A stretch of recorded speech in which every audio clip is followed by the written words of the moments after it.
2 o'clock, so the inquiry is now resumed. Just before myself and Mr. Clegg have some questions for Mr. Whitby. Mrs. Vincent advised me we've received a revised schedule of conditions, but from the joint Greater Cambridge Joint Planning Service. Is that the schedule of conditions the applicant was intending, or is this a different one? Well, without seeing it, I'm not sure, sir. But what we're looking at is incorporating the condition which is referred to in the Clare Hall withdrawal of objection letter. So I haven't seen the list from the two authorities, but we will be suggesting that the condition, or a condition along the lines of that suggested by Clare Hall, is incorporated. I think my understanding is it had only just come to Mrs. Vincent in the first instance. So I think probably the best thing to do if that's shared. Mrs. Vincent, give me the thumbs up. And then if I think what would be helpful is if the position, as we understood it, was in terms of the statements of common ground with both councils, that there was an agreed schedule of conditions between all three local authorities. So if we just get some clarification as to whether that's it, whether there's a replacement one, and so on. There is, subject to the point I've just raised. Thank you.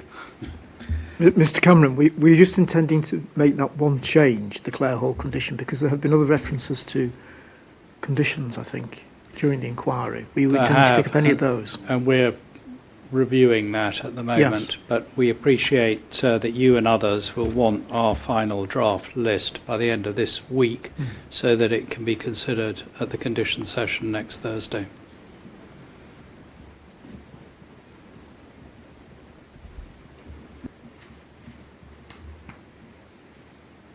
Thank you.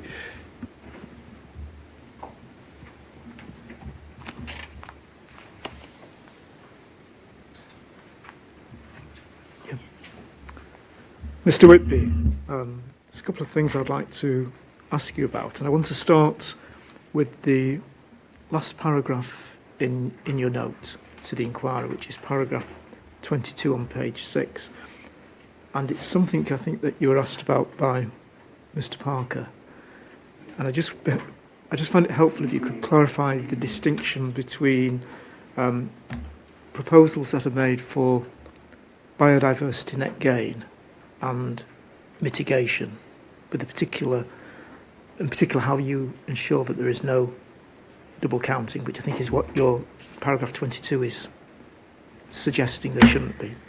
Yeah, I think what I'm setting out is that if you've got a notable protected species constraint that you need to overcome through habitat design within a proposal, yeah, you should consider that before you start designing all of the uplift within the biodiversity metric. So if you provide habitat for a species, yes, even if you've got, even if you're at a baseline of, even if you're not losing any of the habitat.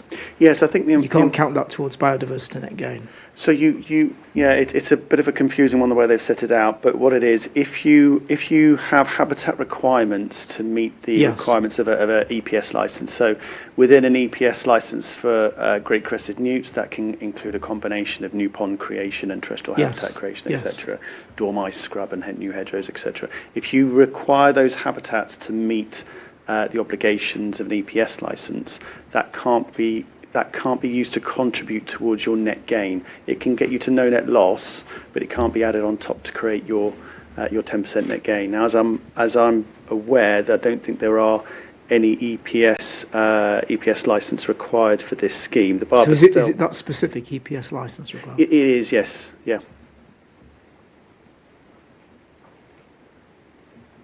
If you've got general mitigation that you're putting forward for, say, common reptiles, which of course yes, isn't under an EPS license, that can still count towards biodiversity net gain. Right. So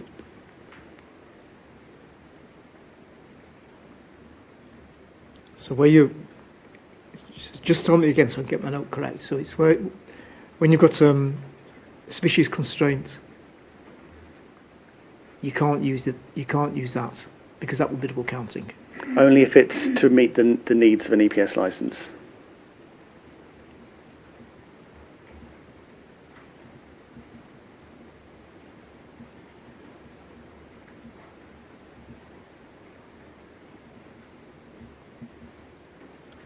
But I think you made an additional point about what happens at 10% as well. Yeah, so you can use habitats designed with the EPS licence to come up to no net loss. So it can contribute. It just you can't use it to achieve your 10% net gain. Yes. So any habitat creation up to no net loss. Yes. From no net loss to 10%. You're then looking at having to go off-site, for example, to achieve that, yeah. Well, presumably you could have it on site provided it wasn't in connection with species correct, mitigation. Yeah. And above 10%? Above 10%, it's no restriction? No restriction, exactly.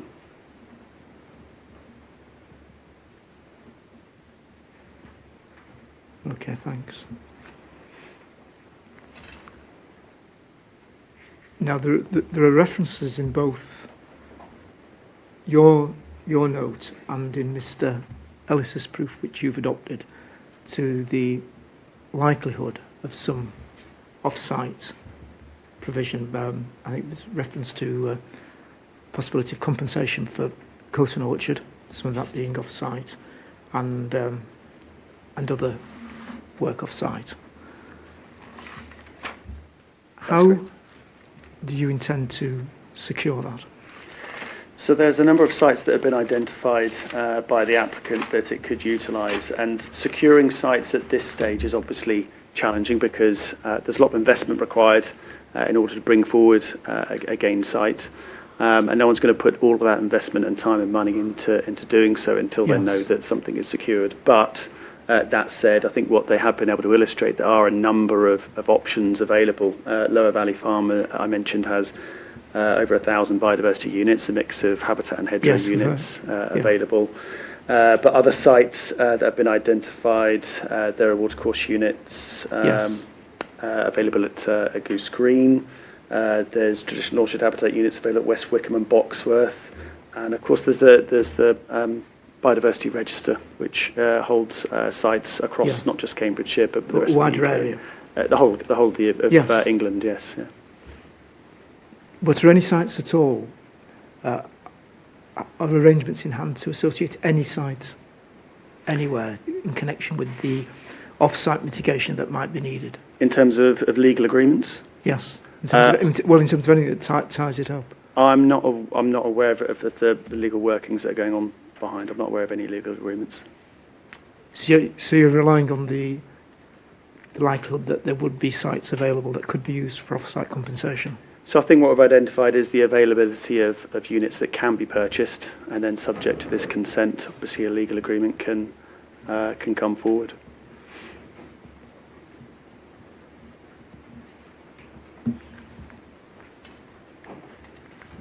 Right. Are you aware of condition 15? Or proposed condition 15, which talks about a biodiversity net gain plan? But as far as we can see, that seems to be the only reference, and it isn't site specific. Right. Yeah. It leaves flexibility to acquire units from where they are, where they're needed.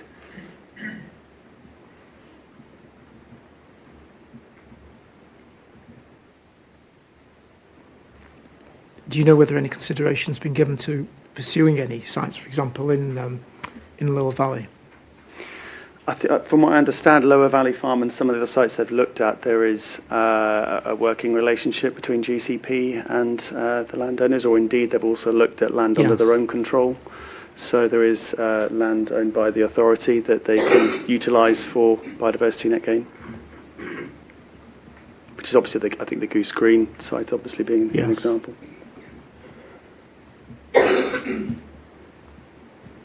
Right, so just run through the various options that you say there might be for me again. There's Lower Valley. Yeah, there's Lower Valley Farm. Yes. There is traditional orchards, habitat units available at West Wickham and Boxworth. Sorry, West Wickham. Wickham. and Boxworth. Was that specifically to do with the orchards? They advertise traditional orchard habitat unit availability. One has a total of 1 hectare advertised, the other about 0.7 hectares. Do you know which is which? West Wickham was the greater, about a hectare, just over a hectare. Over a hectare at West Wickham? Yes. And at Boxworth? It was around 0.7. 0.7 hectares. Okay, so you've got Lower Valley Farm, West Wickham and Boxworth, I think, as far as orchards Yes, concerned. there's further land owned by Cambridge City Council east of the A14. That's the adjacent City to the River Council? Cam. Yes, that's right. That's also an option potentially for traditional Yes. orchard habitat creation.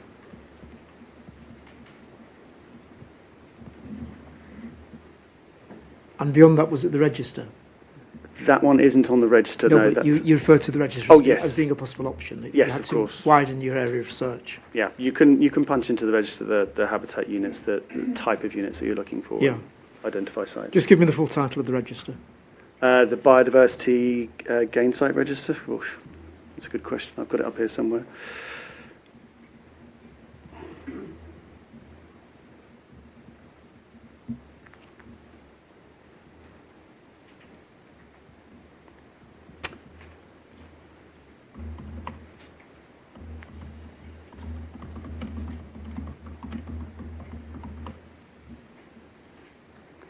So it's the .gov portal, Yeah.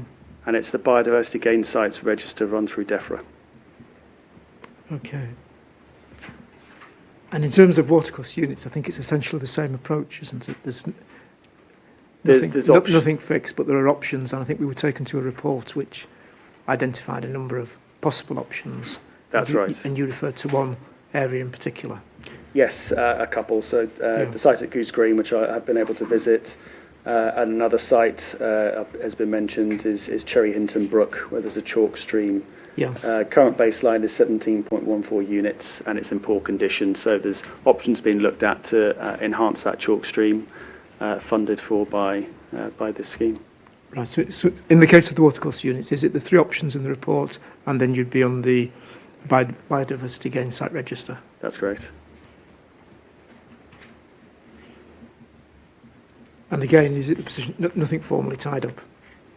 I'm not aware of any legal agreements again. No. Thank you.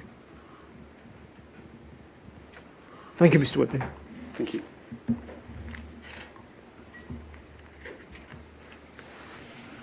Yeah. Mr. Whitby, in answering a question from Mr. Parker about exactly where habitats were going to be created on site, you took us to, I think by example, one of the plans where you indicated that there would be some scrub, and on the plans I think it's indicated as sort of planting of shrub planting or grassland.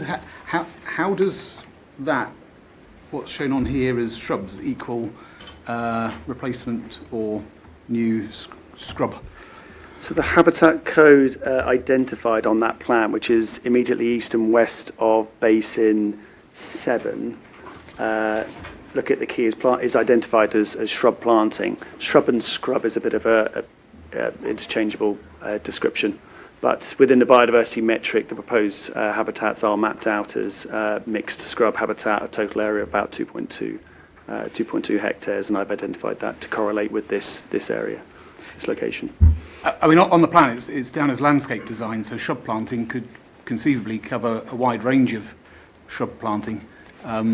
So, how does that translate into actually the provision of habitat? I think that'll come through in the detailed design. In the detailed design, there will be a specific species composition prescribed for this location, setting out planting densities, the mix of species that will be planted there, and a management plan to accompany it. So, and again, Mr. Clegg mentioned whether you're familiar with the conditions, and I don't think you were familiar with the conditions. I mean, again, there is a condition 17 which deals with a wide range of landscaping. So, again, if you're able to answer, so your understanding is that the actual details of the type of habitat will be established when details are submitted to discharge that condition? Yeah, I mean, across the whole of the order limits, there will eventually become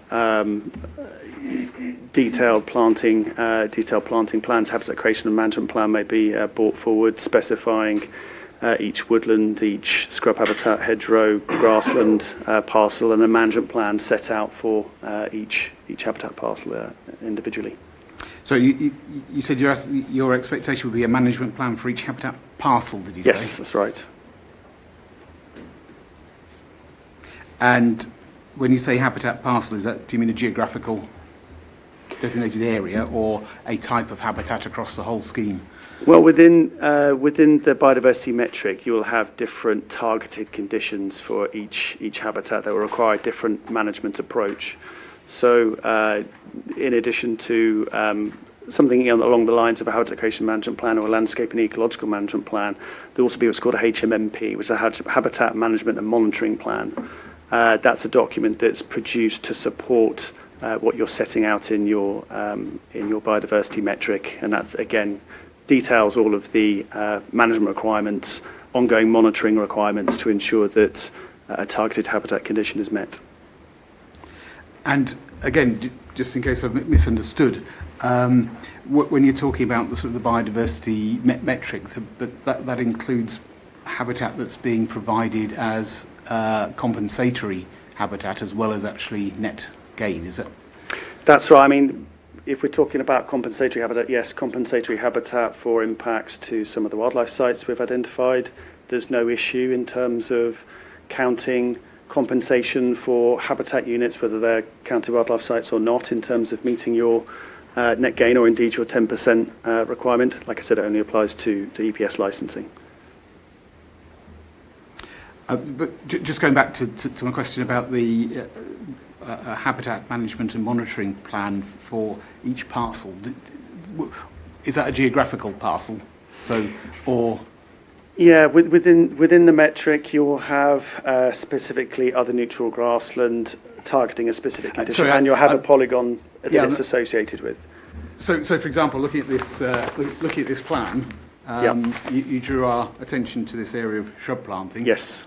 Would you expect a management specifically for that location, for a geographical area there, or for all that type of habitat that's going to be created across the whole?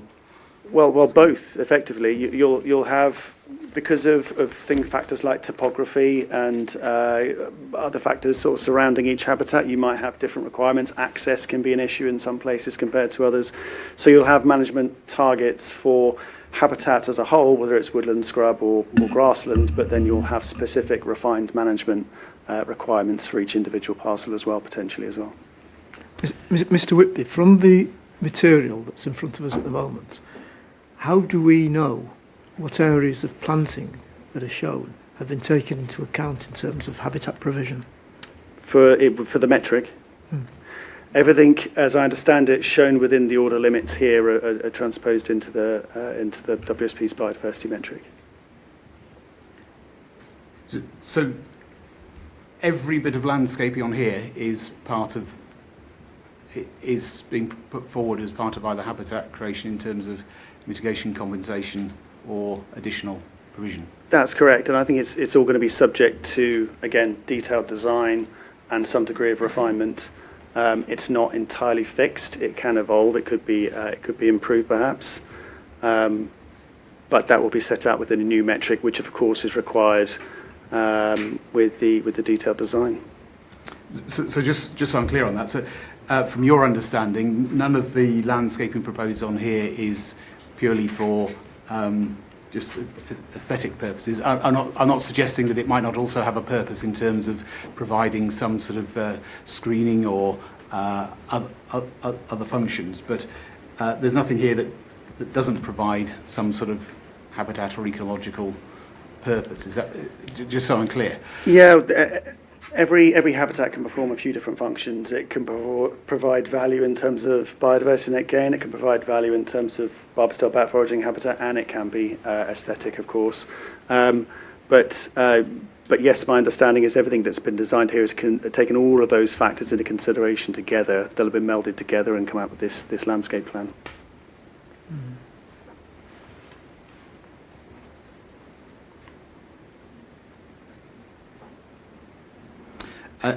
And again, just to double check the answer you gave to Mr. Clegg, there isn't an equivalent set of plans such as these which actually set out what habitats you're putting where. You're saying that's going to come at a later stage, is that? That would come at a later detailed stage, yeah. So at the moment it's able to illustrate the provision, the space required to create those habitats, and then the detailed design will put the icing on that, I think.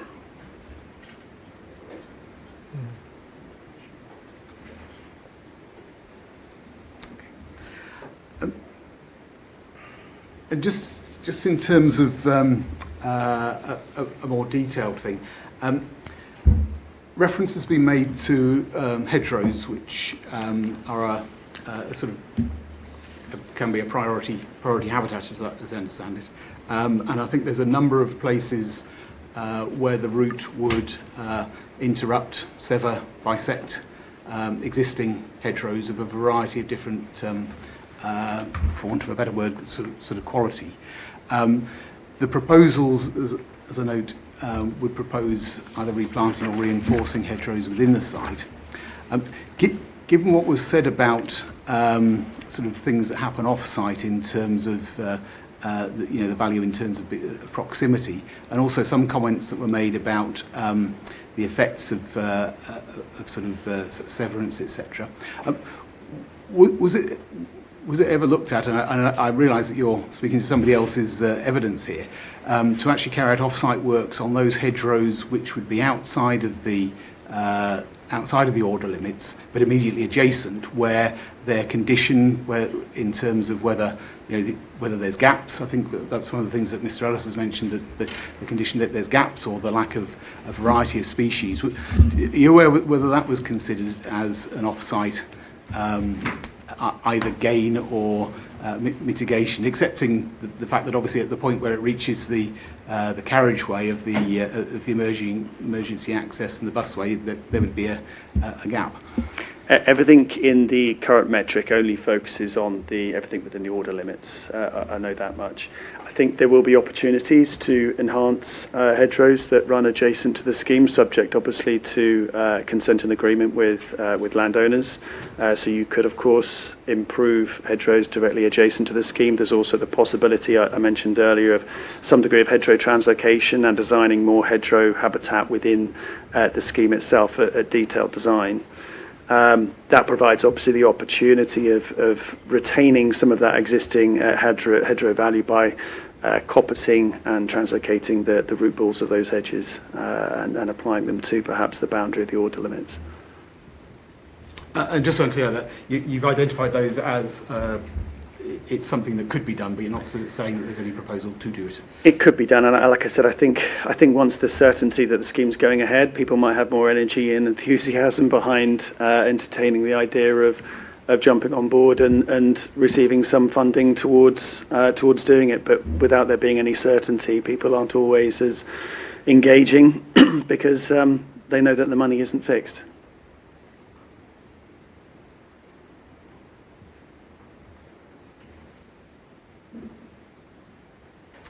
And again, on a detailed point, the proposal is to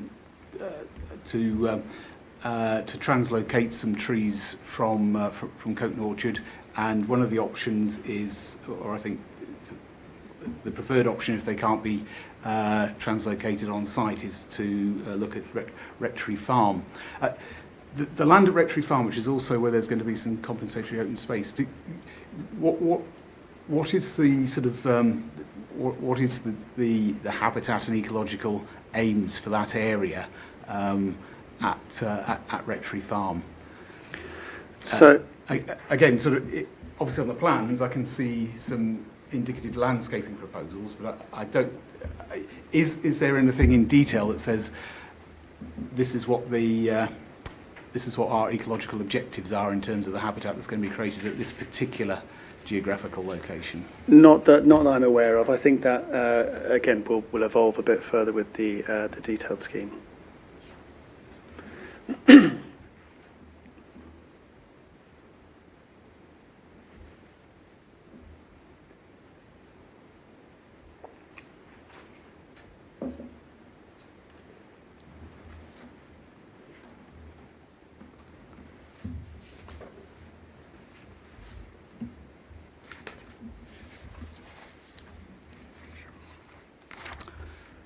Okay, thank you. Those are the questions I've got. Thank you. I'll now ask the applicants whether they've got any questions in re-examination. Thank you, sir. Can we start, please, just with some of the questions from the inspectors, and we'll turn then to those which you dealt with earlier. Firstly, you've clarified very clearly that the issue of double counting only occurs if there's an EPS licence in play, and for clarity, is there an EPS licence in play for the bats in this case? No, there is not. Thank you. Turning then to the question of habitat creation, questions you've just been dealing with most recently. And I want to deal with the Croton Path hedgerow first of all, please. Can you go to CD 11001, which is the main volume of the ES? And this is a point that's addressed on PDF page 109, please.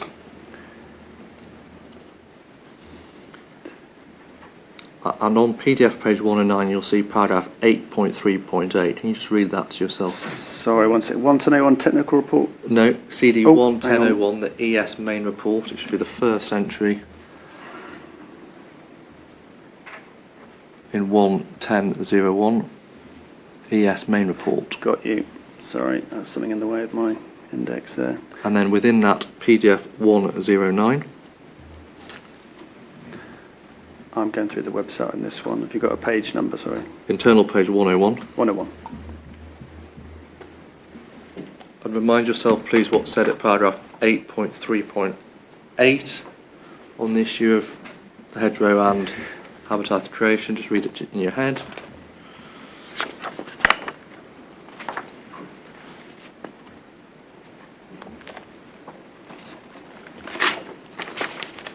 Yes. Go please to the plan, which is CD 11604 that you referred to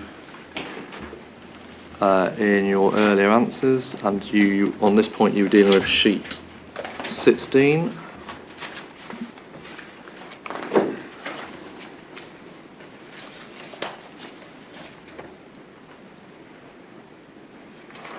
And on sheet 16, let me know when you're there. Just still loading at the moment.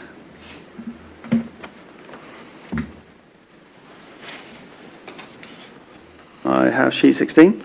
You drew attention to the hedgerow shown just above the annotation drainage attenuation geocellular tank create fall. That's correct.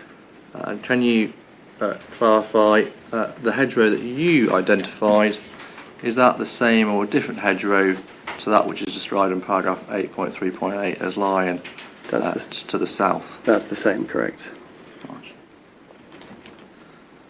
So, well, that's fine. That's that done. The next point on habitat creation was about the scrubland east of the M11. Yep. For this, can I ask you to go back to TR5, please? And I'll give you the reference if it's not open. That's CD 11105.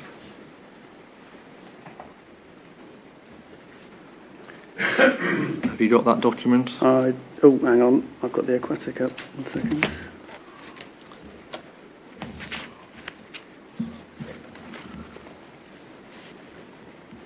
Yep. Can you go within that, please, to PDF page 30. Can you give me the Internal 26. 26? Yep.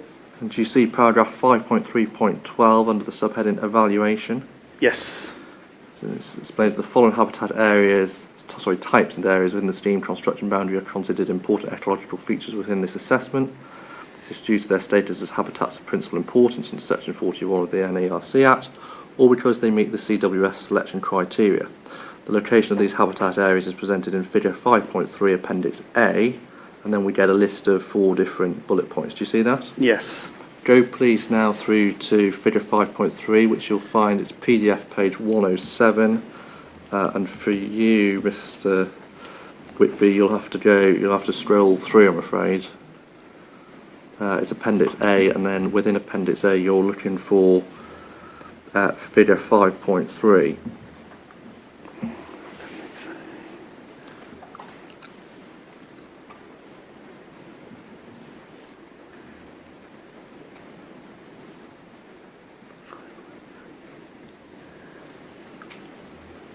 How many down after I'm in Appendix A are we going? About 4. 2, 3, 4, okay. Yeah, do you see Figure 5.3? Yes, got that. Are you able to locate the scrubland east of the M11 with which we're concerned? Yes, it's a sort of turquoisey Yeah. colour And on can the you side. can you help the inspectors as to how that has been annotated on this plan? It's a turquoise area directly on the east of M11, extending, yes, down with a bit of forks extending down eastwards. And yeah. how is that described in the legend? Ooh, 1 second. That is shown as mixed deciduous woodland. Right, same document. Go back, please, to PDF page 71, which for you is internal page 67. Yes, I have that. Do you see paragraph 7.3.5? Yep. Indicative landscaping and habitat creation enhancement proposals for these areas are provided in the landscape proposals. Yes. And those proposals for habitat compensation for these plans have been conceived with regard to the impact on HPI, primarily hedgerows, woodland and traditional orchard. A summary of the habitats to be created within the scheme are included in table TR571. Can I ask you to go to that table immediately below? Yep, Are you able to locate the row for lowland mixed deciduous woodland? I can, yes. And can you explain to the inspectors what happens in the post-development scenario compared to the pre-development scenario for that entry? Yeah, there's a creation of 7.04 hectares compared to a pre-development value of 1.82 hectares. Right. I'm probably just going to explain here because, of course, this is cited as scrub habitat in the citation. When we visited the site, we found that, and this is the reason it's been mapped as woodland, is that it's outgrown itself. Effectively, it's reverting from scrub to woodland habitat, which is why, if you've got any curiosity about why it's mapped as woodland, that's the reason. Indeed, I learnt that at lunchtime. And if you go please to CD 11001, the ES main report. Go back please to PDF 109, internal 101, where we were before. Just one moment. Yes, of course. I'll repeat the reference, it's CD 11001, ES main report. Got that. Internal 101, PDF 109. And can I ask you to look at 8.3.9? We looked at 8.3.8, turn to 8.3.9. Remind yourself what is said there, please. Yep.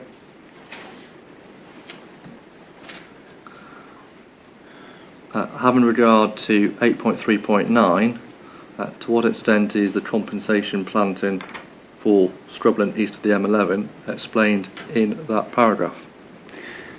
It's effectively covered from 2 angles. It's covered once from one angle, the fact it's been described as broadleaf woodland as habitat mapped and therefore compensated for with the creation of over 7 hectares of new woodland habitat. But if it is considered as scrub habitat, it is also compensated as scrub. Indeed, a new area of scrub habitat up to 2.2 hectares an area being created within the order limits also. So pausing there, somebody reading those paragraphs of the ES main report and diving into the technical appendices, as I've asked you to consider, would somebody doing that exercise have been able to understand the compensation proposals for scrubland east of the M11 and the Coton Path hedgerow? I think so, yes. Thank you. The final section from the inspector's questions was about the question of the sites and whether or not there's been a legal agreement and your response there. But just help me with some clarity, please, in terms of the GCP and its constituent parts, including the County Council, including the City Council. The Lower Valley Farm, do you know who owns Lower Valley Farm? I understand it to be council-owned land. Yeah. And the options that we considered, the three options in the paper, the BNG paper this morning, do you know who owns the land where those three options are located, or who controls that land, I should say? If I recall, those are also council-owned land. Yeah. When you say council, which county do you mean? It came a county, I believe. Okay. I think there was a mix of county and city amongst them. I can't remember, to be honest, exactly which was which. So if we're then exploring the degree to which the GCP controls those sites, in the absence of a legal agreement, do you have any concerns about the GCP's control over the sites which you've identified in your evidence? Given that they own them, I would not consider there to be no illegal impediment to control of those sites. Thank you. The next point, moving now to questions asked you by Mr. Parker, and focusing on the watercourse units, and it just seemed to be, well, it might be taken up by other schemes. Just want to look at that point. Can you go, please, to CD CD 2993.1. 2993.1, it's the BNG paper.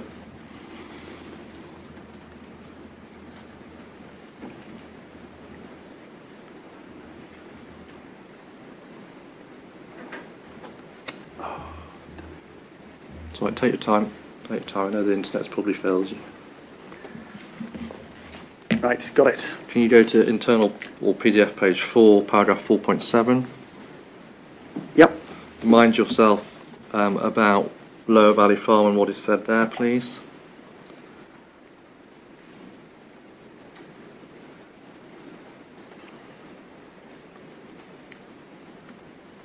Yep. Turn forward, please, to page 7 and subheading 6, options and emerging recommendations. Yep. Can you turn over now to paragraph 6.3? This is under the phase 1. Remind yourself what it says there about linear aquatic habitat. Yep. Look, don't need to concern ourselves with phase 2, there are other GCP schemes. Look please at phase 3 at paragraph 6.7. Remind yourself what is said in paragraph 6.7.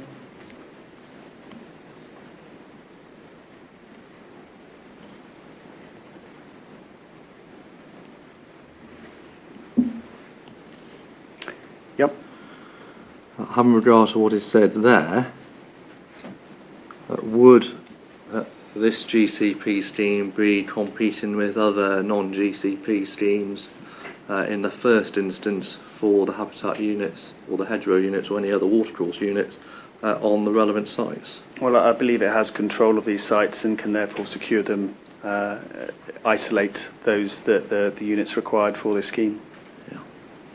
And looking at 6.7, the second sentence, specifically in the event GCP exceeds the programme-wide target of 20% BNG, it potentially be possible to accredit and sell surplus BNG units. Are you able to assist with GCP's intentions for sale if that 20% BNG target hasn't been met? So, of course, yeah, if the GCP it manages to create a surplus of units above what it requires for its 20%, it can obviously sell that surplus for profit. But it just highlights the fact that there shouldn't be an issue with it securing the units it needs. Right. Now to Mr. Parker's points about the way we get to those calculations.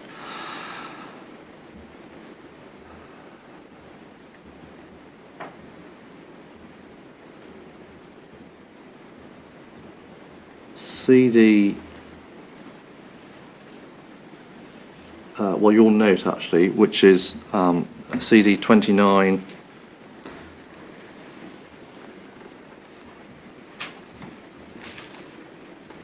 85, and he asked you questions about paragraph 20 on page 5. Can you go there, please? Yes, I have it. And at the bottom of page 5, there's a sentence starting, the site is understood to be creating a surplus of more than 1,000 biodiversity units, with habitat creation already underway to create species-rich native hedgerows with trees, other neutral grassland, mixed scrub and other woodland. Broadly, though bespoke provisions will undoubtedly be possible.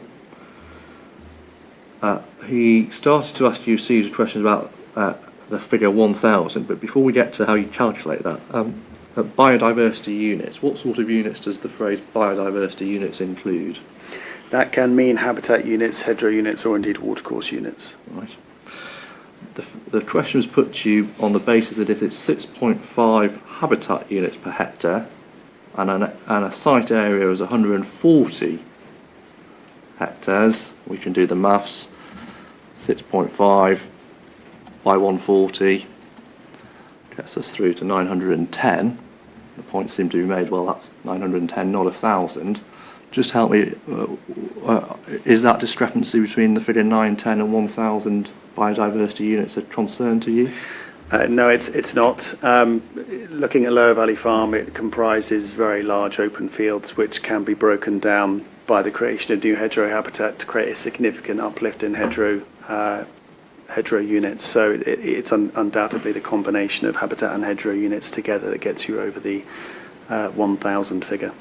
Pick up Mr. Woodfield's proof of evidence, please, where he has undertaken some calculations, and go in that to PDF 31, internal 27. Yep.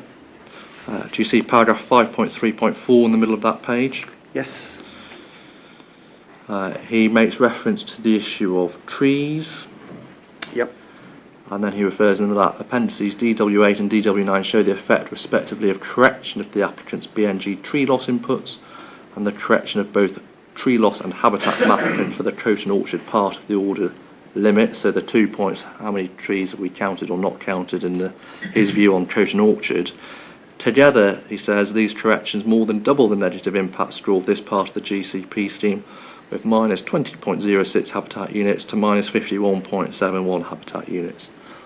I know, because you've explained you don't agree with those calculations, but let's assume his figure of minus 51.71 habitat units is correct. Having regard to what you understand in terms of Lower Valley Farm, is Lower Valley Farm capable, in your view, of accommodating, if necessary, 51.71 habitat units?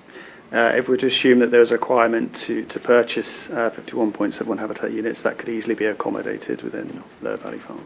Right. Next point, Mr. Parker put to you a figure of £1 million. So if it all went wrong and we were buying habitat units, he suggested a figure of £1 million. Just want to look at that, please, and put that in a bit of context. Can you go, please, to CD 12103?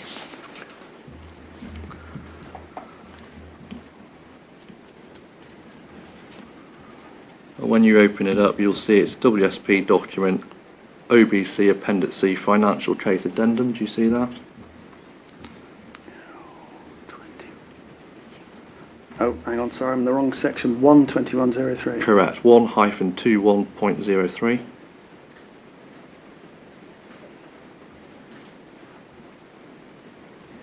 Financial case addendum. Yeah. Yep, we got that. Go through, please, to PDF page 7, internal page 5.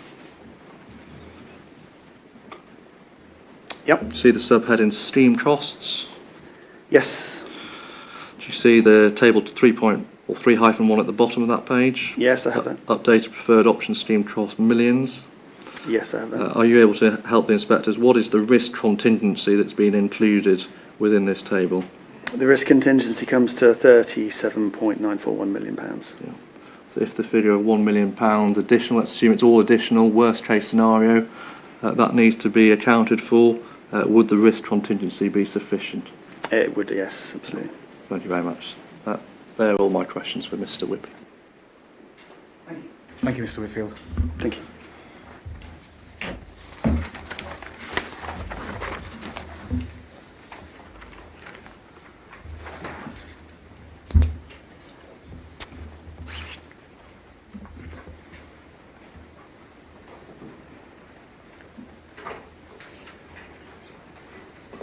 Sorry, did I say Whitfield? I meant Whitby. That's all right. I'll take any name. That's fine. Woodfield. Apologies to both of you.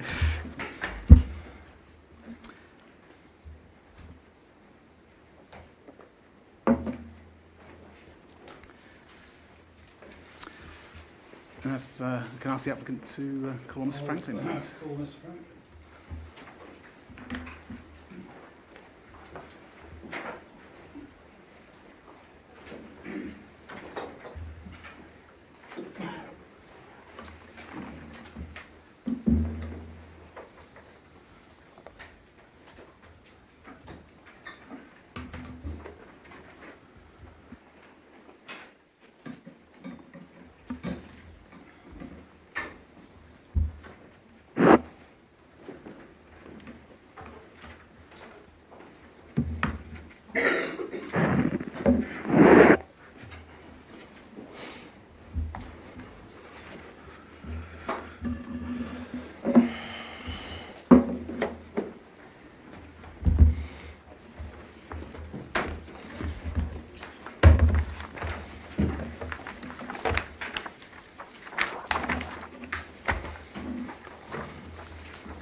Yeah, the aircon. No, not the aircon.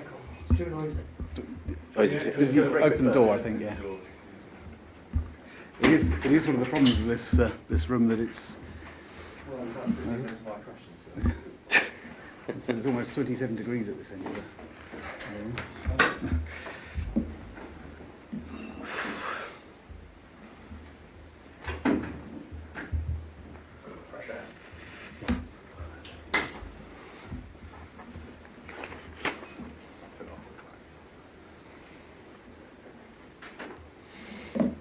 Yeah, I'm conscious also, as well as being noisy, the aircon does tend to focus on the witness, which is possibly a bit unfair on occasion. So.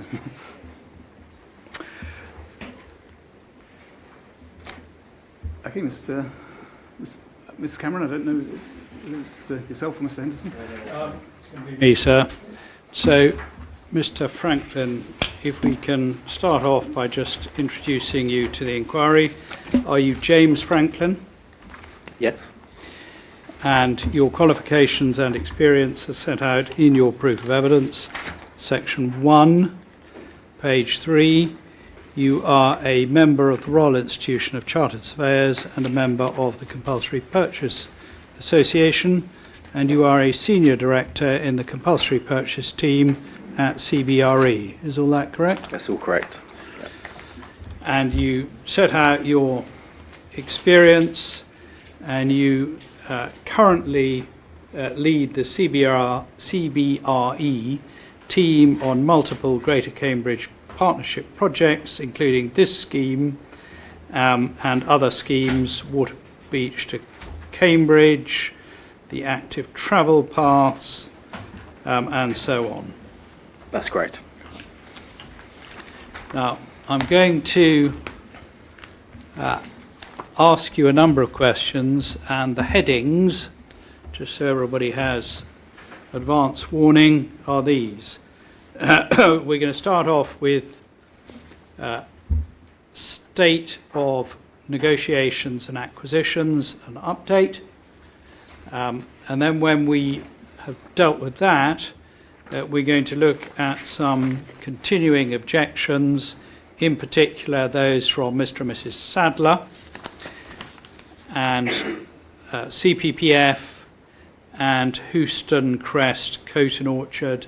And if we haven't covered the spearing objection under state of negotiations, we'll go to that. So that's where we're planning to go, so everybody knows. And can we start, please, by taking up CD 29 Well, perhaps we'll start actually with CD 2805. If you can get that to hand. Sorry, CD 2525, sorry. Sorry, okay. I gave you 3 different references just to keep you on your toes. But we're going to go to CD 2525. A second. And that, if you've got it, I'll let you just get it, should be the note that the applicant has put in today in response to the inspector's note on statutory objectors. It's where we are now with statutory objectors. Yeah. And we will... Sorry, can I just get CD 25? -25. 25. And it should be a table of 2 pages with the Cambourne to Cambridge order statutory objectors. Thank you. And Mr. Franklin, can you just explain what you and others have done in preparing this table? What does it show? It shows the... One second. Have you got it? I'll just come up now. Sorry. It shows all the statutory objectors and those that we have now withdrawn their objections. So in part 1 we can see statutory objectors who've not withdrawn. And then in part 2 we have statutory objectors who objected to the scheme but have now withdrawn their objections. And what's the significance of the plot numbers in red as opposed to those in black? It just shows the difference between temporary land and permanent land takes. And Sorry, to interrupt, just to avoid a doubt, so is red the temporary Correct. possession?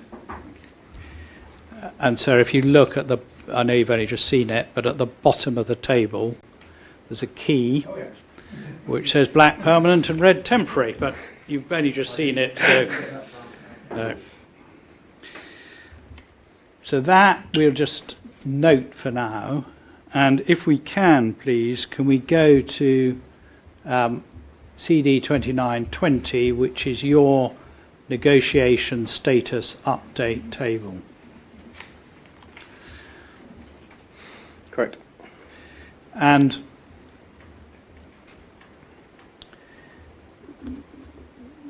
just note that you have in that table, and this is only for your note, sir, we're not going to turn it up, but the plot numbers are taken from the book of reference, which is core document 1-13, and where you can find those plots, they're shown on the works and land plans, and you need core document 1-12-01. And we'll, so just with that in mind, and what I'd like to do first at the beginning is to identify the status of some of these parties, i.e. whether they made a representation or whether they made an objection. We've got the list of statutory objectors, but if we haven't got that beside us, so F.W. Deptford, did they make an objection? No, they didn't. All right. Bourne Airfield, Taylor family, Juniper Propco, they have appeared and they are supporters of the scheme. We know Correct. Yes. Mr. Cameron, Yes. just on that one, I think the Taylor family and Juniper Propco are different bodies, aren't they? I think. Yes, I meant Juniper Propco appeared. Yes, you're right. I think That's the case, and I think the initial representation was from the Taylor family.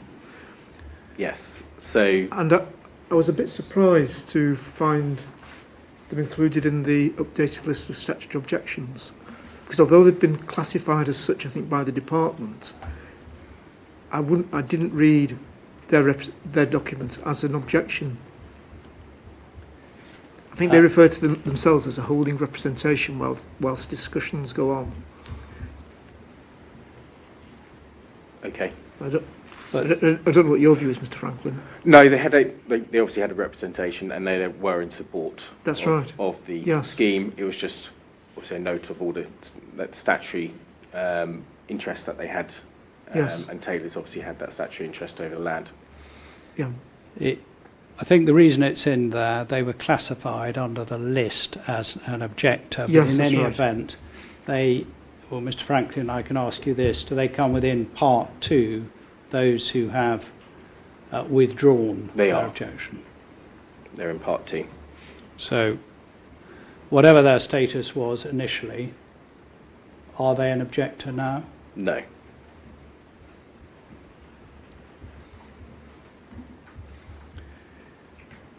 So that is, and you're quite right, so there's a difference between the different parties there. Can we go on then to the next entry in 2990, University of Cambridge? What's their status? They put a representation, that's what I understand, not an objector.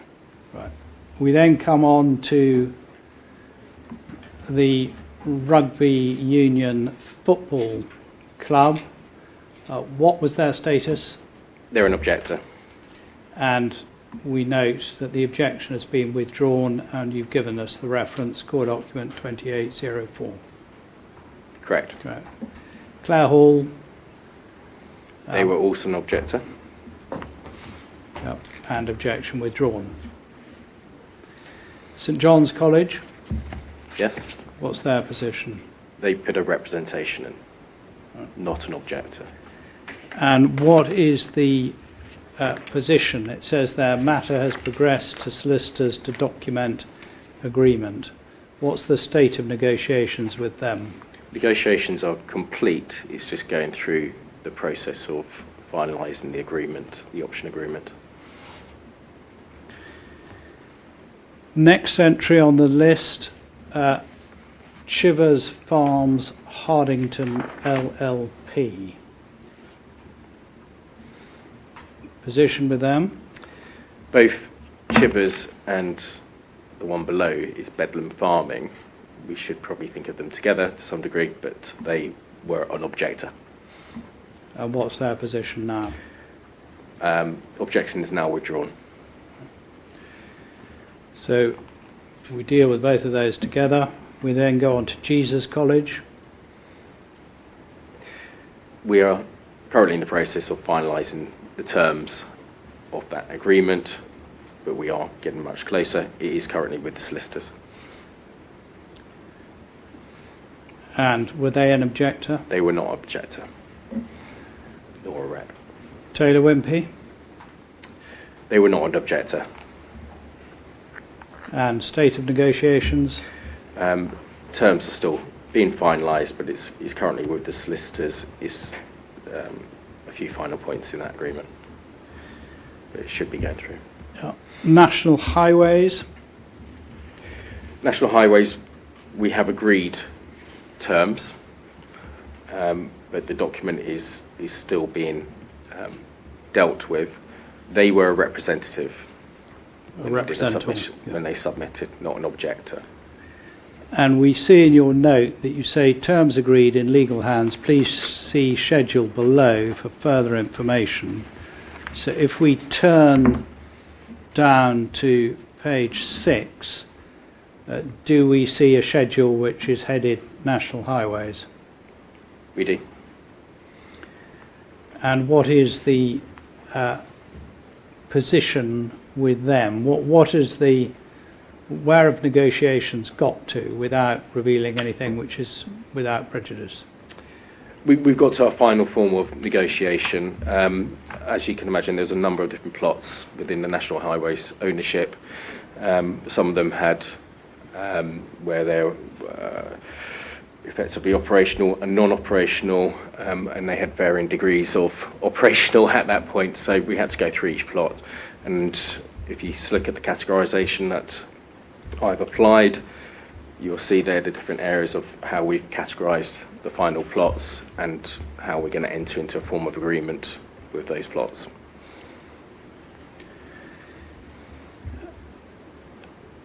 And we know that we have a letter at 2984 from National Highways where they say that they confirm that the M11 overbridge agreement was completed and sealed on the 3rd of October 2025. That's correct. So that's the M11 overbridge. Next heading, agreed land to be transferred, rights granted under licence. What's the position with those? They're land that they have no problem about transferring through to the county. So that's in agreement that they'll transfer that without any qualification. And next heading, agreed subject to detailed design review. And those are 2 plots identified, and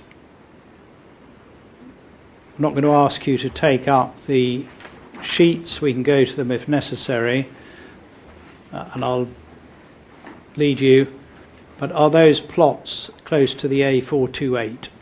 Yes, they run alongside. And what's the position with those 2 plots? They're both operational plots, so National Highways want to make sure that when we get through to the detailed design, there's not going to be any impact on the A428. The initial reviews they've done, they're content, but they can't sign it off until detailed design. And then there's a heading, land no longer required. So through the process, it's been identified those 2 plots are pieces of land that the project no longer requires, and we've now excluded. So is the proposal that they be removed from the terms of the order? Correct.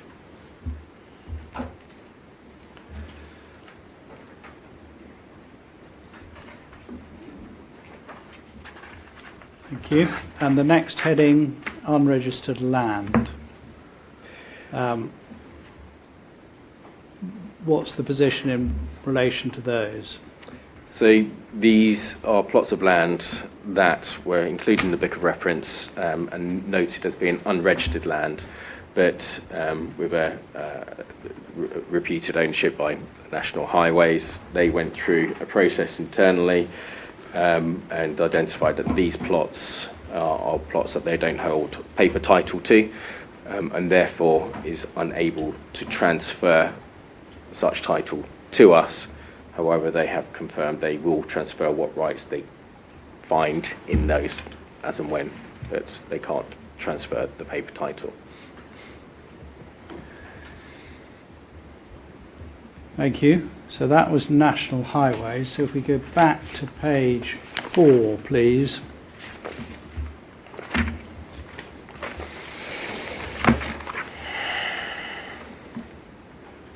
And next on the list, Mr. and Mrs. Sadler. We're going to come back to that in a moment. It's one of my later headings. Martin Jenkins and co-owners. What's the position there? They are an objector, and we haven't made any further progress with them, unfortunately. Mr. Franklin, I think the Jenkins family have a query about 2 plots which they suggest are part of the highway rather than land that they have. And looking at the sheet, they seem to have a point. The plots 4-041A and 4-041B. And I should have made a note of the sheet number, but I didn't. And they're questioning whether or not They're questioning whether it's... why they've been included. Yes, exactly. That's exactly what they're saying on their objection. It will be down to the, I would imagine, I'd need to have a double check. I think it will be down to the ad medium feeling rule in that they'd own to the centre of the highway, but I'd need to double check. Okay.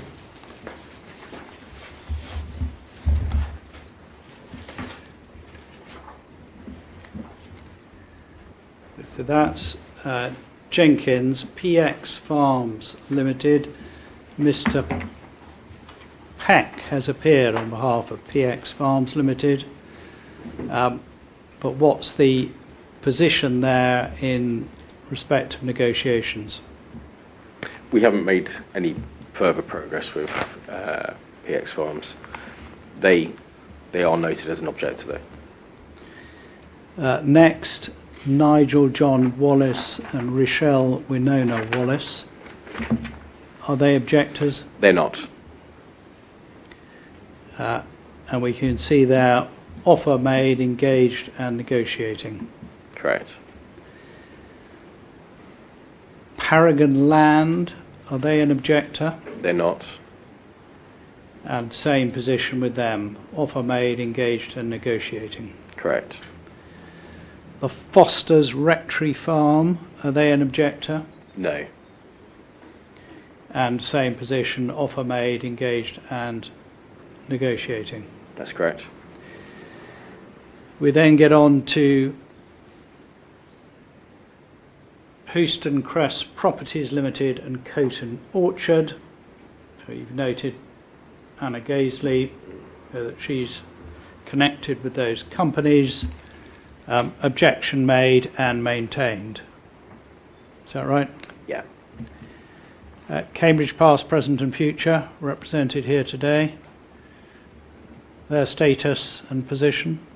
No further material engagement that we've had with them. But they are an objector. They are an objector. Spearing family. They are also an objector. And what's the position in relation to them? We haven't made any progress because they haven't wanted to engage. Are we referring to the question that they had in terms of the access points? Well, I'm asking you what the position is, and can you, well, if we're going to deal with it, we can identify their land, and if we got the works and land plans, we need sheet number 9. Yep. And that's called document 112.1.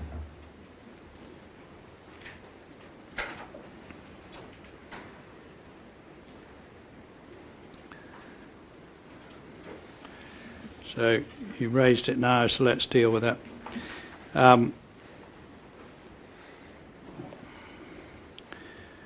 So their land on the works and land plans, is sheet number 9 the correct sheet? Sheet 9, yeah, PDF page 11. Right. And we can see their plot numbers, but what's the basis of disagreement with the Spearings, the basis for their objection? They had concern about access to retained land after the order had been exercised. Right, and if we go to your proof of evidence and we go to paragraph 6.109 on page 33,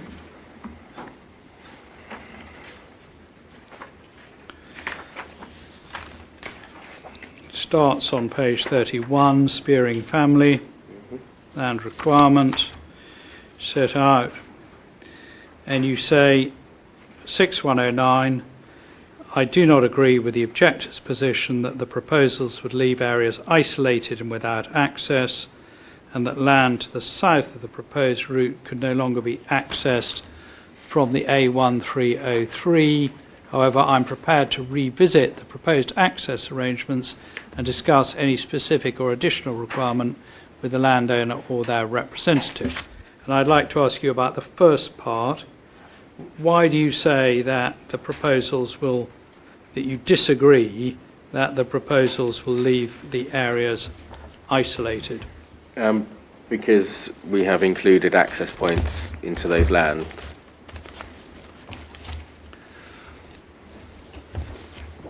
You say we have included access points. Are you able to identify where the access points are? If you go back to the drawing that we had up a second ago, sheet 9 of 17, you'll see there's a pink access off Long Road that goes into. So are we on the works and land plans, or are we on the proposed? Proposed. Right, so on the proposed works plans, because we were on the works and land plans, it is also sheet number 9, but it's a different core document. It'll be Sorry. Yeah. 1604. So if you've got 11604, sir, and sheet number 9, then we might see these pink markings. Sorry. Right? Keep us on our toes.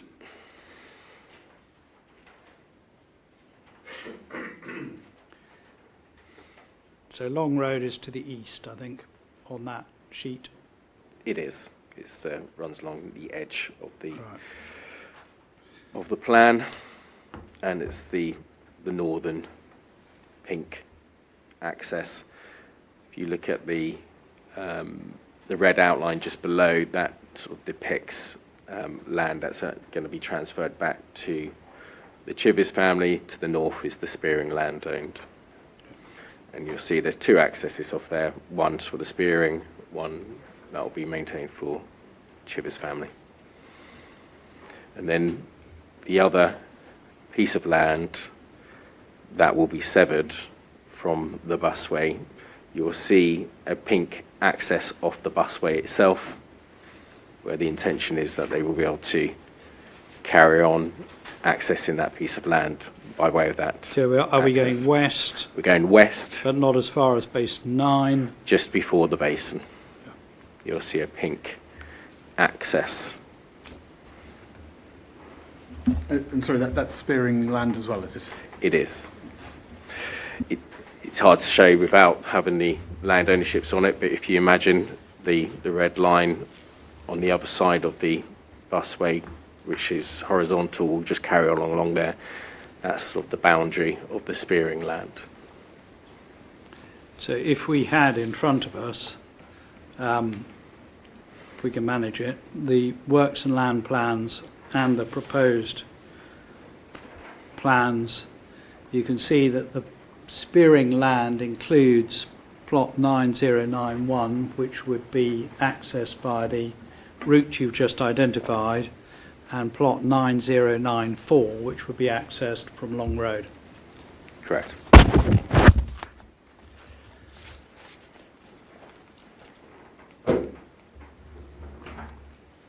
Thank you.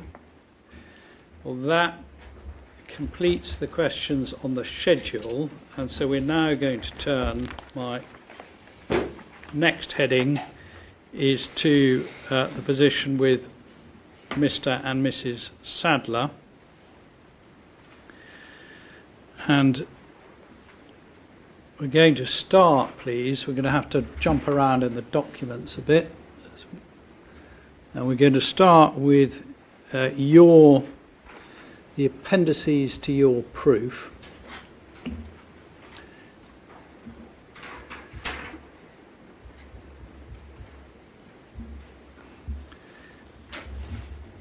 So when everybody's had a chance to get that, there is Appendix J, which shows Sadler engagement and correspondence log, page 41 PDF. Just wait a moment till everybody's got that.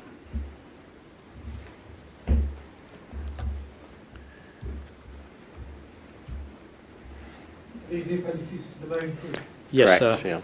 We're going to come on to the other appendices in due course. Was it page 41, sir. 41?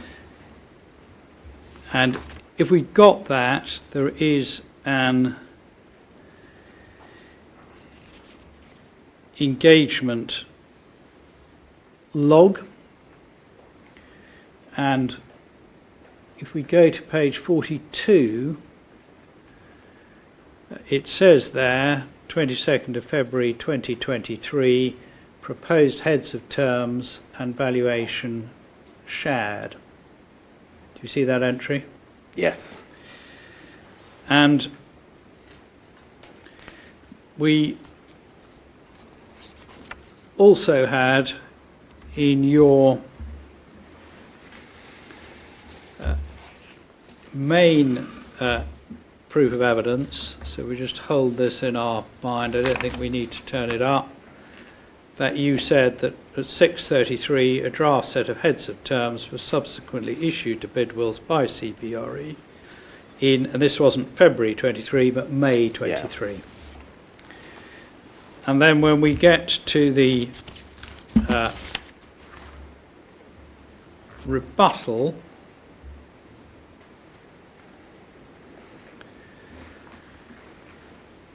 and sorry, while we've still got the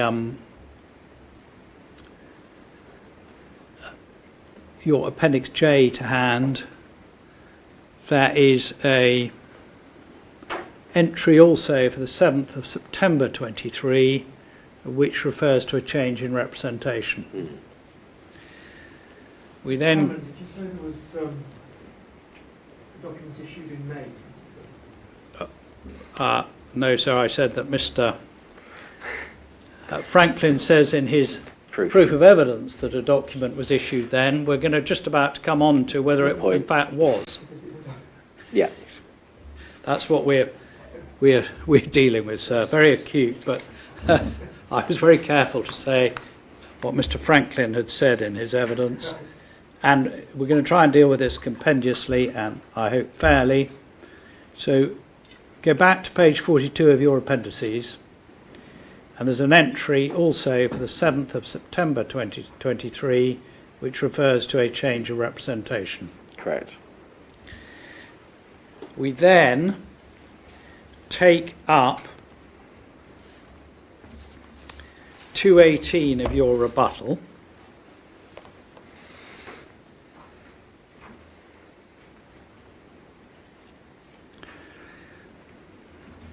And at 218, you say, when everybody's got it, page 6, it is correct to say that the applicant's engagement record refers to a change in representation in September 2023. A review of contemporaneous evidence now shows that the schedule is inaccurate. An updated and corrected engagement schedule is supplied in the appendices. And we then have a new appendix to your rebuttal, but what I'd like to just examine with you is the extent of the inaccuracies. So you say that the entry relating to the change in representation was inaccurate. Are there any other inaccuracies? It was the heads of terms that were sent as well, as per the Sorry, what is inaccurate about it? The date that we sent the heads of terms. Right, so were heads of terms sent on the 22nd of February 2023? No, they were sent in... Well, were heads of terms sent in May 2023? No. So when were they sent? They were sent in October or August 2024. Right. So when Mr. Sadler gave evidence, he said where in the documents is the 2023 heads of terms, and from what you've just said, are there any No. 2023 heads of terms? There isn't. Right. So why does it say that in the schedule? There was a mistake that was made when we were making the schedule originally. Right. Thank you. Now, let us just turn to your rebuttal appendices now, please.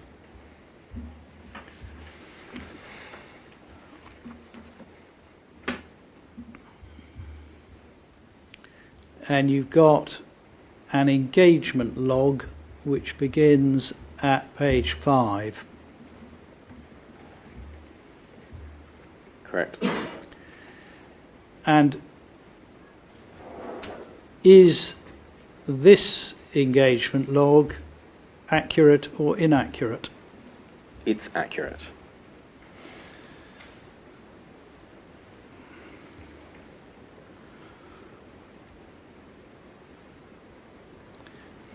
And now we are going to go to look at some of the entries in this log and the documents that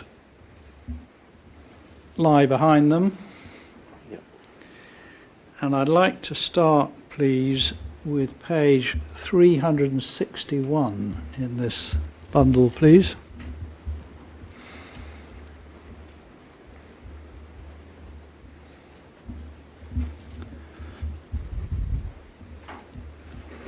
And you should have there an email from your colleague Henry Church, sent to Samuel Nobbs of Bidwells,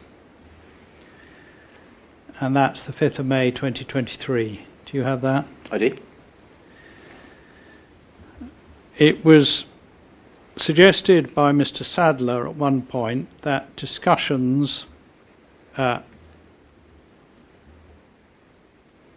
with Bidwells related to access for surveys. From this email, in May 2023 at least, were the discussions so restricted? No. So what was the ambit of the discussions at that stage? So Mr. Church had effectively been discussing the impacts and wider elements of us requiring their land, and talking about whether or not Mr. Sadler would be happy to sell, the amends that we'd need to do in terms of to the property itself, accommodation works, for example. So that was all discussed, and so we went to that in that detail at that point in that meeting. Thank you. And we note there that the members of the Sadler family referred to, if you go to the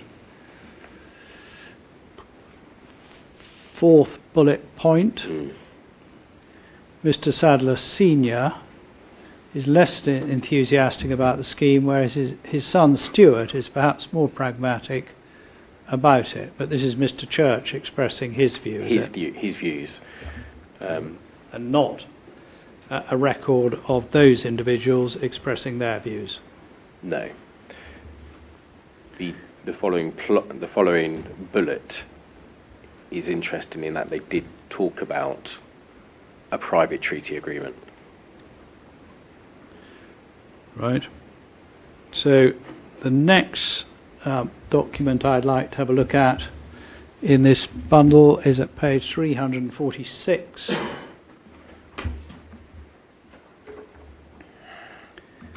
And that's the note of the meeting which we've looked at before in the inquiry of the 9th of April 2024.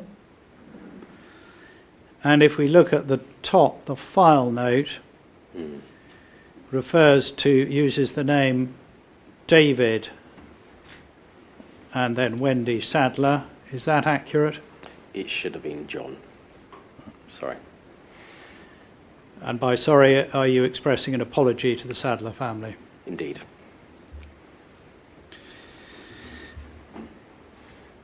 And turning to the substance, the details discussed there were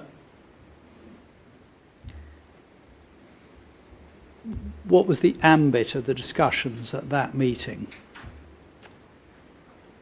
It was relating to the location of the burial point, I think. But if we go to paragraph 4, specific concerns raised by RS outlined multiple concerns regarding the proposals, including rationale for not utilising the A1303, land drainage and how the busway will connect to existing drainage systems, access and crossing points with a and there's a reference to a request for 3 crossing points with a width of 45 feet to avoid removing the combine header, Correct.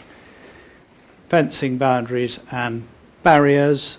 And then you mentioned, what was the other point you mentioned, the burial site point? Yes.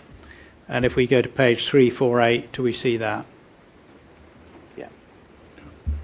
So those are the points raised at that meeting.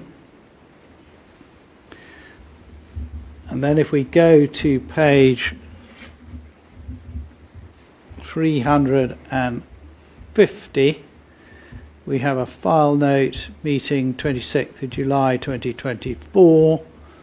We find that 351 and following. What was the ambit of the discussions or the actions which that file note records? Is the locations of the location of the burial areas is what was discussed at that point. Right. Thank you. And then if we're still in this bundle, we're going to come on to burial area and crossing points in a moment. This is just while we're on the bundle. If you go to page 34,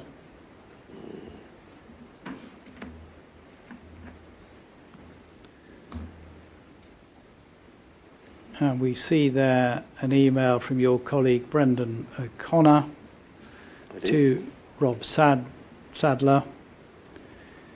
You're copied in, and we see, dear Rob, further to recent discussions, please find attached heads of terms for an option agreement to acquire John and Wendy Sadler's land holdings required for the C2C project. So is this when heads of terms were sent, or? This was when heads of terms were sent, because at this point we'd had enough discussions and negotiations for us to consider sending a suitable heads of terms.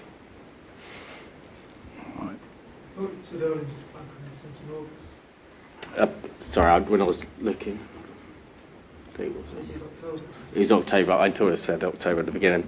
Apologies, it was October. Yeah, I just didn't have that in front of me. Sorry. So just so that Just we doing can it from get memory. this absolutely straight. It was and sent on no, the 31st of October, were the first set of heads of terms that were sent. we say the first ever, have any other heads of terms been sent? There has not been any other sent. That was So the only one heads set of terms. heads of terms sent on the 31st of October. Correct.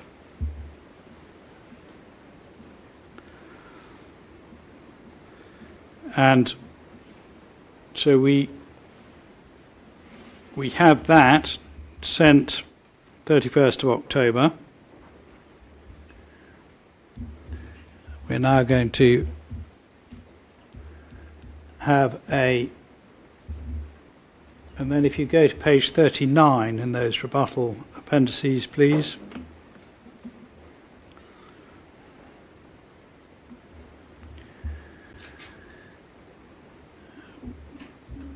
So this is an email from Rob Sadler, 7th of November 2024. Thank you for your email and attachments received 31st of October. And he's asking for draft minutes. And if we go down to the 4th paragraph on page 39, I can confirm we will proceed based on a long leasehold disposal similar to what you have already agreed with other landowners along the route, as well as principal terms for, what's that stand for? Severance and injurious affection. Already agreed with other landowners. So that's the position, that's the response to the heads of terms. Correct. And then if we go to page 28 now, please. So this is again from your colleague Brendan O'Connor, 27th of November 2024. What was the purpose of that email?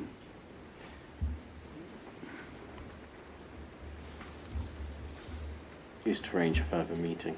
Yeah. So offering, was that a range of dates Correct. offered for a meeting?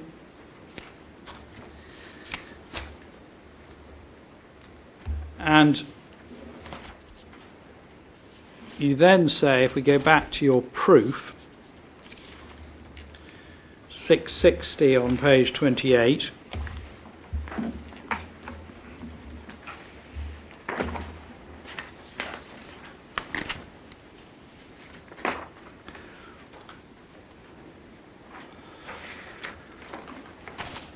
you said, I've not received a response to the applicant's proposal. Now, we know there was a response on the 7th of November from Mr. Sadler. So when you say you've not received a response, were you excluding that email of the 7th of November? I was expecting a detailed response on the heads of terms, not that response that he had. So, but I haven't included that as a point. So when you say I've not received a response, is that strictly accurate? It's not strictly accurate because we did receive that response on the 7th. But you received the response on the 7th of November. On the 27th of November, you offered various dates for a meeting. Was that followed up by Mr. Sadler or any of the Sadler family? No. And then we know that on the 31st of January 2025, an objection was made. Is the applicant still open to discussion with the Sadlers? No. So the applicant... We were obviously... Well, are you now still open? We're still open to converse with on terms of coming to an agreement. Yes. Thank you. Now, I'm going to just ask you about 2 points in relation to the objection from the Sadlers, and that is the burial site point and the crossing point, both raised by the Sadlers, as we've seen in correspondence and then in promoting the objection. So we'll go to, first of all, back to your proof, please.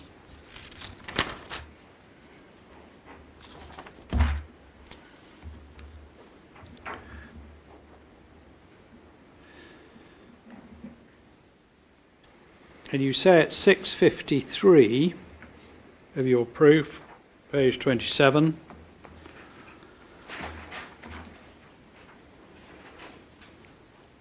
I've been informed that the applicant has been provided with differing locations for the burial site based upon what 3 words geographic references.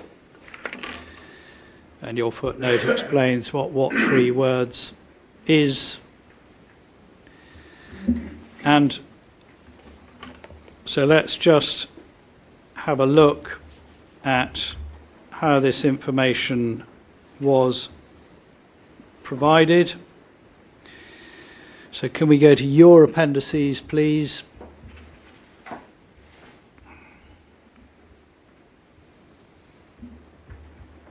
Yep. And when we've got your appendices, I think we need to, this is so your main appendices, page 33. 3.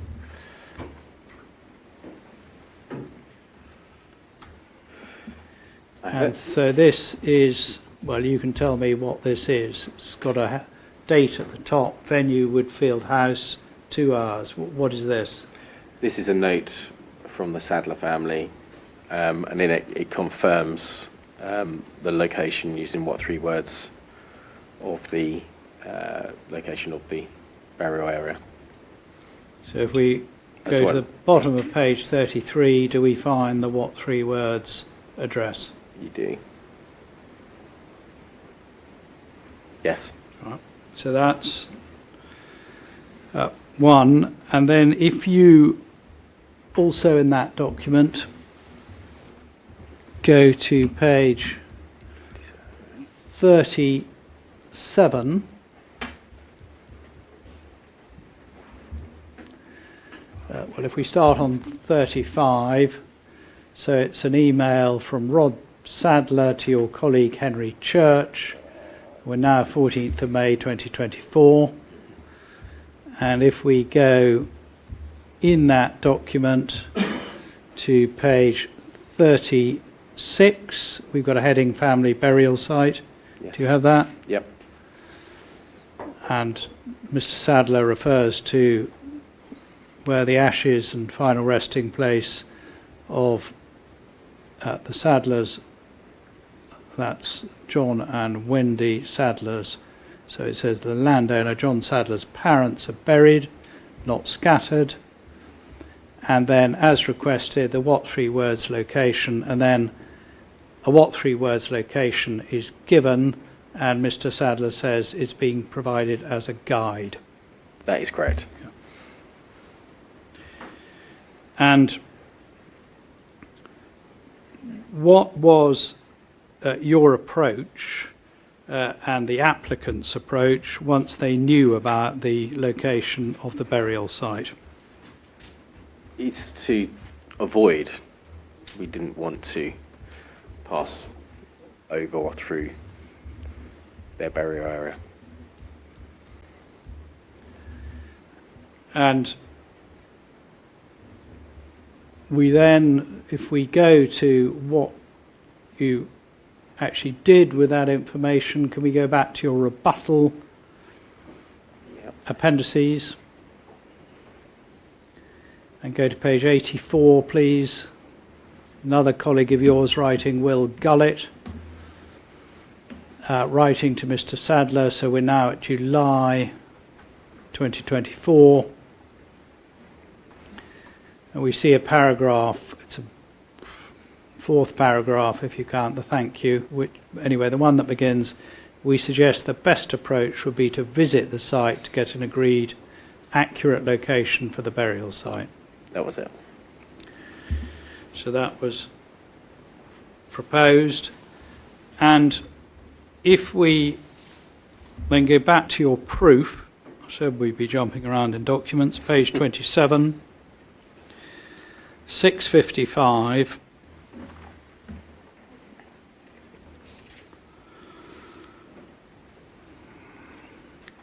and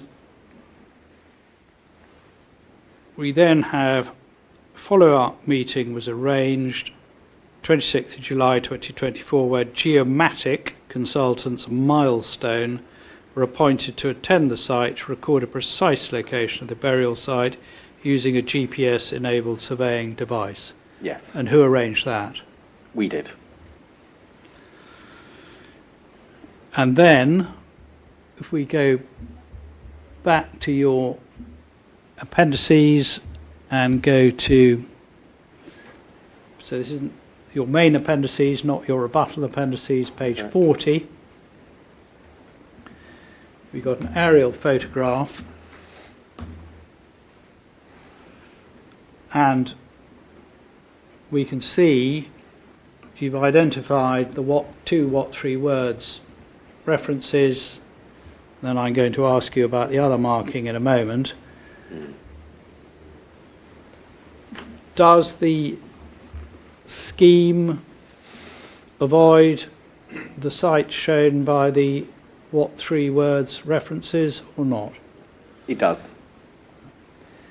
And then if we see there's a location from the Milestone site survey, which has got the purpley pink type cross, and we can see what's that notation we see to the south of it?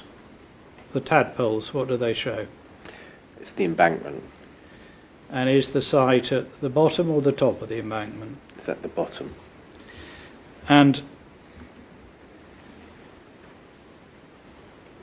can I just ask you for your view on whether the embankment could or could not be adjusted to avoid the point marked with the pinkish purple cross? From my understanding is that we could come up with a solution that leaves it in that location. So would that involve adjustment of the embankment at the detailed design stage, or what? It would definitely require a small adjustment to the embankment at that point.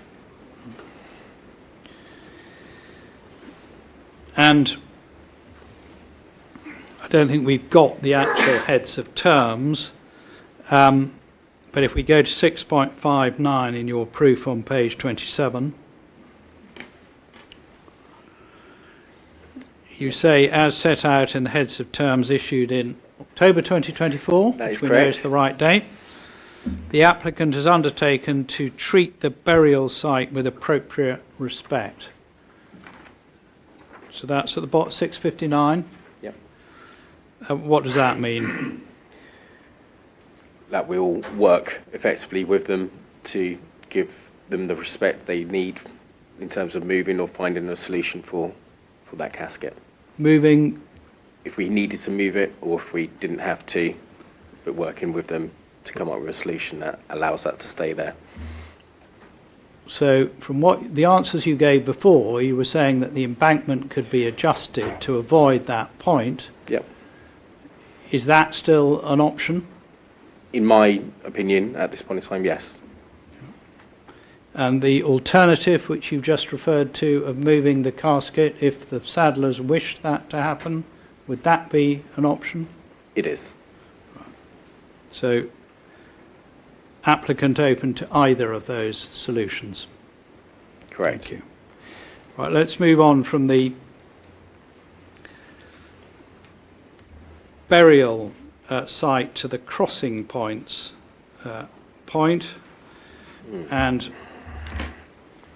perhaps we should take up, if we can, the proposal drawing. So it's CD 11604.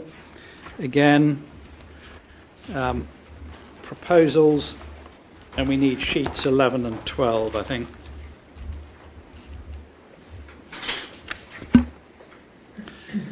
So if we find those sheets, are there proposals for crossing points or not? We do. I'll just let you get them.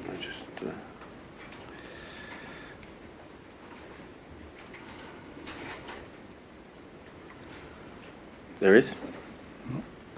And as far as width is concerned, because we know this is an issue raised by Mr. Sadler when he gave evidence and in the correspondence that we've looked at today, is the width of the crossing points shown here, is that fixed? It's not fixed, albeit we have suggested it should be 20 feet. And Mr. Sadler suggested that it should be wide enough to allow for a combine harvester with the header left on to pass through, rather than having to take the header off to go through. What's your view on that? Is it appropriate to have it of a width that allows a combine harvester with the header on to go through?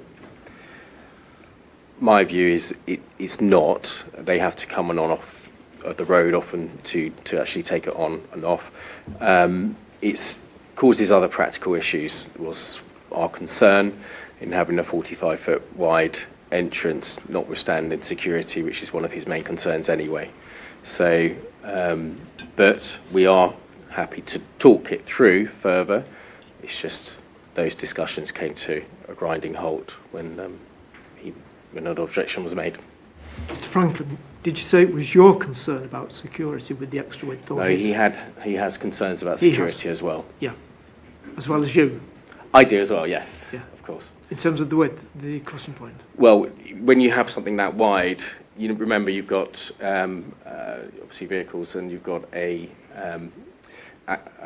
maintenance track that will be doubling up as a path as well.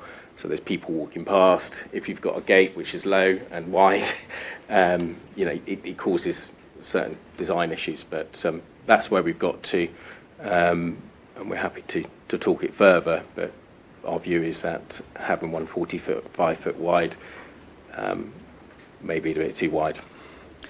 And if you... Sorry to interrupt. You said there were other issues as well as security.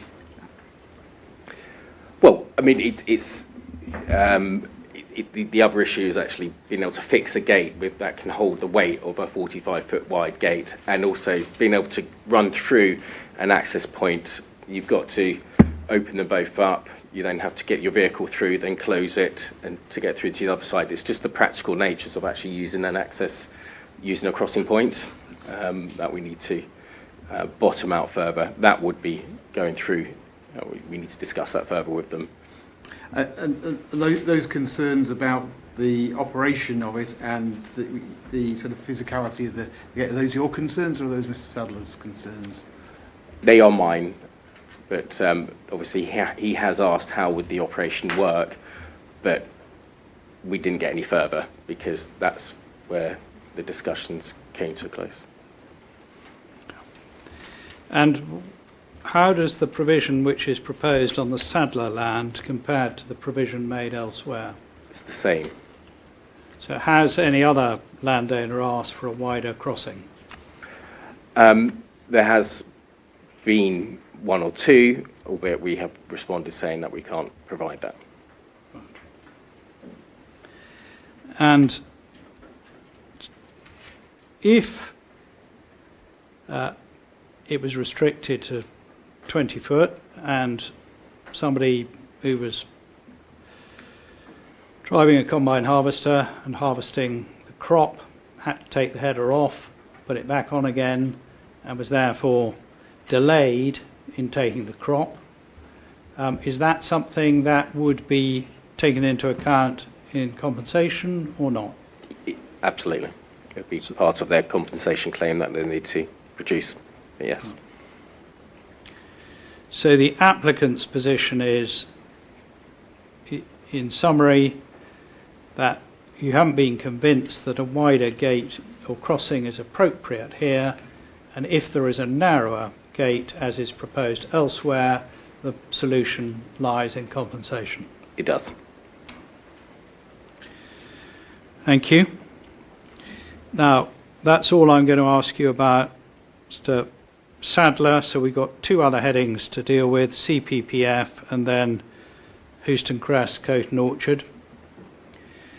So we can go, if we can, to Mr. Littlewood's evidence.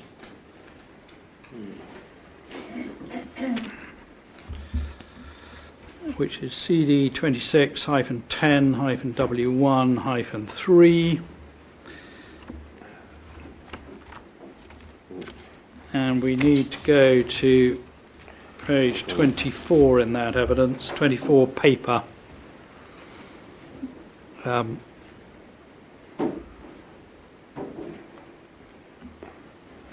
What page was it, sorry? 24 paper, it's above paragraph 737.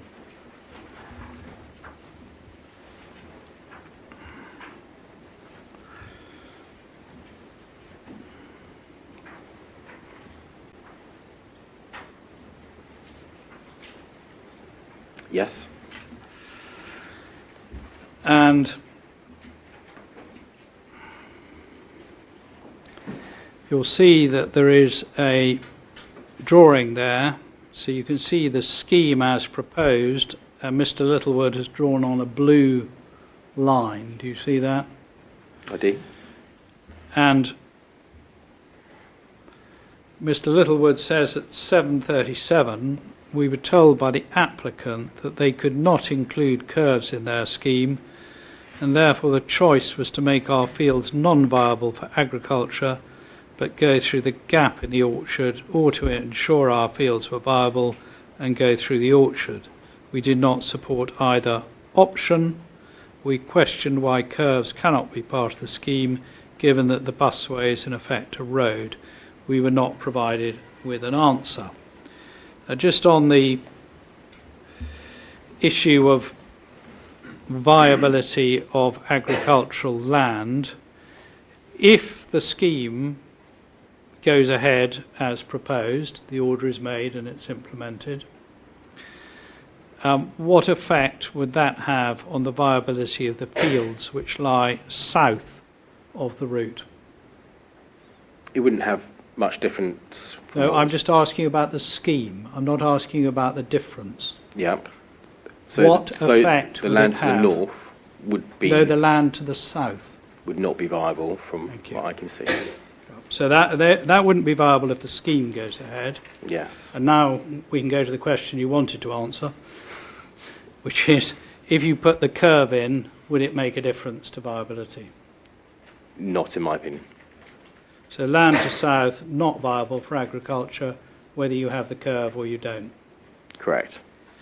And again, what is the solution for a landowner who has land taken for a route such as this? It would be through compensation. Thank you. We're now going to go to Houston Crest, Coat and Orchard.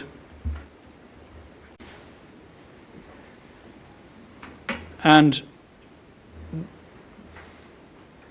the question I'd like to ask you about is, first of all, are crossing points proposed in Coat and Orchard? There are. Yes. And how wide will they be? It'll be along the same lines of what we've discussed with Mr. Sadder, so 20 feet. And if they're that width, would that or would that not allow orchard vehicles to pass over the busway? Yes, in my opinion, it does. From the Well, the orchard. question was, would or would it not allow it? It would allow. And if vehicles could pass back and forwards, what would the effect be on the ability to operate as an orchard? In what way? Commercially, being able to run. They'll Well, be able in terms to, of being able to run an orchard, they'll be able whether to service commercial or both otherwise. sides. They'll be able to service both sides of the busway. And in terms of width, is there anything equivalent to a combine harvester header that you need for an orchard of that type? I'd hope not. They've got to get between the widths of the trees, so I would not imagine that would be the case.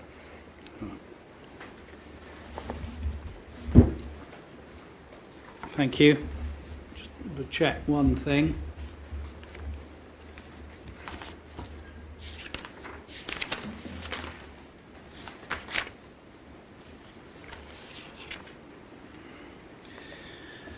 So if we look at your 3.3 in your rebuttal, page 13,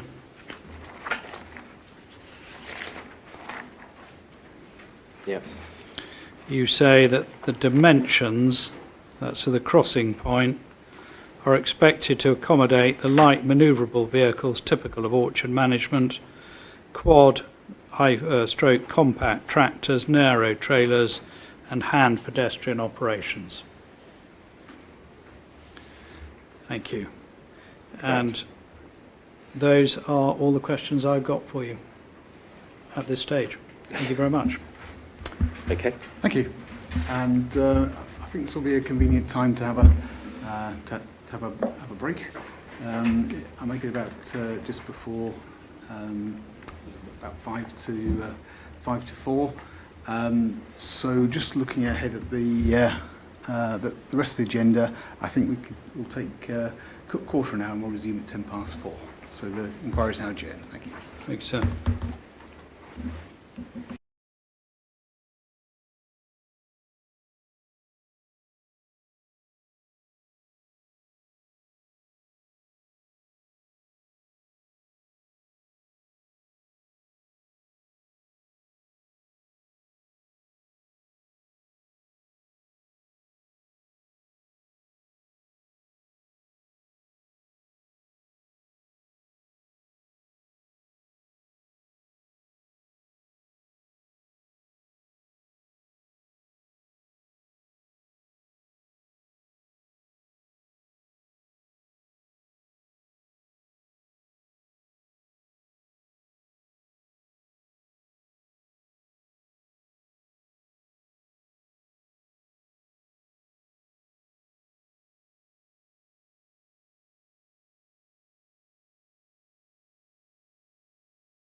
inquiry to resume.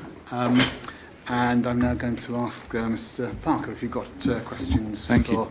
Mr. Franklin. Very few, so I do have one or two. Mr. Franklin, if you can take up Mr. Littlewood's proof, I think you had it open before, and I do. if you turn within that to PDF page 24 over to 25, there's a diagram at the top of page 25, immediately above paragraph 737 that you were asked about. Correct. And just to remind ourselves, this shows two alignments. The northern alignment in grey, as it were, was the alternative alignment Yes. that was reviewed by GCP. The southern grey alignment is the proposed scheme, and the blue line is the alignment that CPPF asked you to consider. Yes. Is that right? And Mr. Littlewood says that by altering, as it were, the northern option to follow the blue line would help to maintain the farming viability of the fields. That was what his position, Yes. CPPF's position. I think the evidence that you gave, well, was that in your professional opinion, it didn't make much difference to the farming viability of the parcels, whether the line followed the blue line or the grey line. Have I understood your position correctly? It makes very little difference in terms of land take. In terms of overall land take, or in terms of the amount? Retained in the southern part of the land. Okay, but obviously the point, as I think Mr. Littlewood explained, of the alignment following the blue line along the original alignment and then curving round is that you would retain the larger parcel of land to the north, which would assist with the farming viability of that parcel of the land. Is that right? If that's what he meant in that, yes. Okay. I mean, that's not a point that you addressed in your evidence. I believe that the northern part of the land will still be viable, even if he doesn't take the blue line. Okay. Second point, obviously the inspector. I mean, you can give your professional opinion Yes. about farming viability. I don't want to call into question your credentials, No, but you're no, not, as it were, an agricultural expert. I am not. No. And so presumably, it would be reasonable for the inspectors to give due deference to the views of the people who are actually farming the land, upon which Mr. Littlewood's views were based as to the viability or otherwise of farming particular parcels of land. Is that fair? That is fair. And obviously, at the end of the day, well, the solution was suggested, well, if it isn't viable, then the answer is in compensation.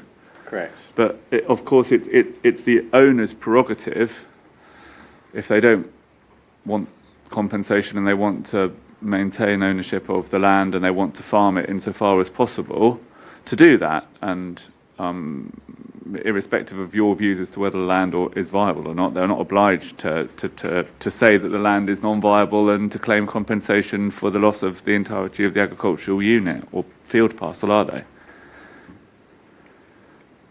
It's part of the site that will be not suitable for agricultural. The way that I was posting it was the northern part is a large piece that will be retained, and that would still be farmable in its current state. It's the size of the southern sections which will make it less viable. Okay. And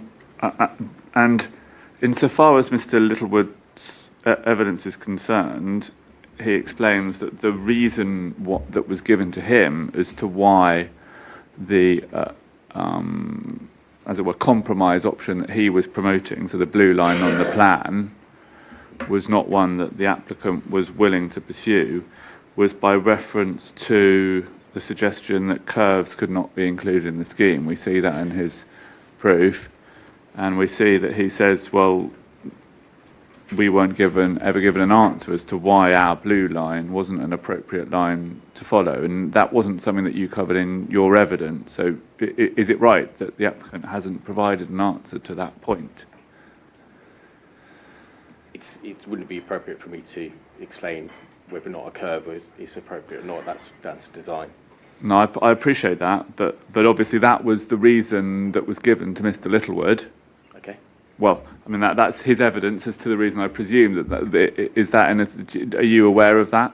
CPPF have not engaged with us directly, so this has only come through in the evidence that he's done, and from my perspective, it's a compensation position if we can't change the route. Yeah, okay, that's fine. Not able to help me on that. And of course, Mr. Littlewood at paragraph 7.36 outlines a number of benefits that he says would result from the route following the blue line, his proposed blue line, and I presume in accordance with your previous answers that you're not in a position to dispute any of the other benefits that he claims by reference to that alignment. I'm not. Thank you, Mr. Franklin. Those are all the questions that I had for you. Thank you. Okay. Thank you.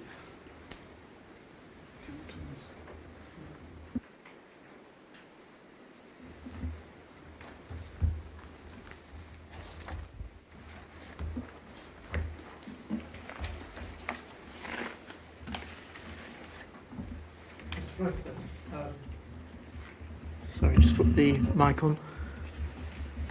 There are a number of parties whose interests you wish to acquire who have now withdrawn their objections. For example, Clare Hall and the University Rugby and Football Club. Yes. If agreement's been reached and the objections are withdrawn, do you still need to have the option of compulsory acquisition? We have the ability to fall back on compulsory acquisition. Is that what you mean? Well, no, you have the ability, but do you need it? Do you need that land No. to be included?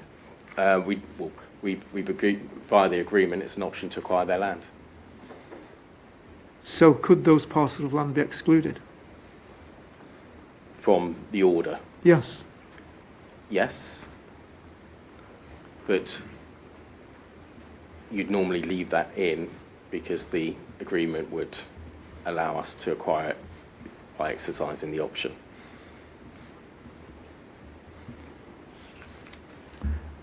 Let me just understand this. If you could exclude it, but you would normally leave it in, why would you leave it in? Because it's already in the order at the moment, and it would ordinarily be used as a fallback if everything fell through from the option agreement.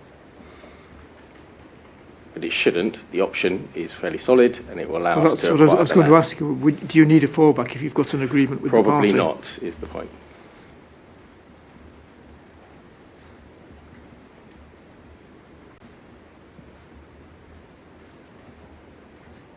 And bearing in mind the test for compulsory acquisition, is it appropriate for it to remain in if you've got the agreement in place?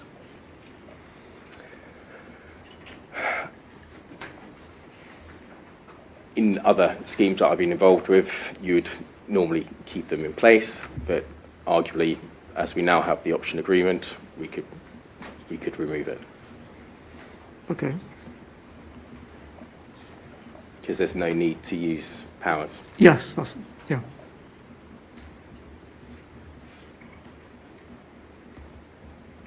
Okay. And I wanted to ask you another point. You'll need the land and work plans, which I think might be CD 14. And I want to ask you about sheet number 17. 2 seconds. Having said that, is it? Yeah. Tell me when you're there. Land and work plans. 17, right at the eastern end of the scheme.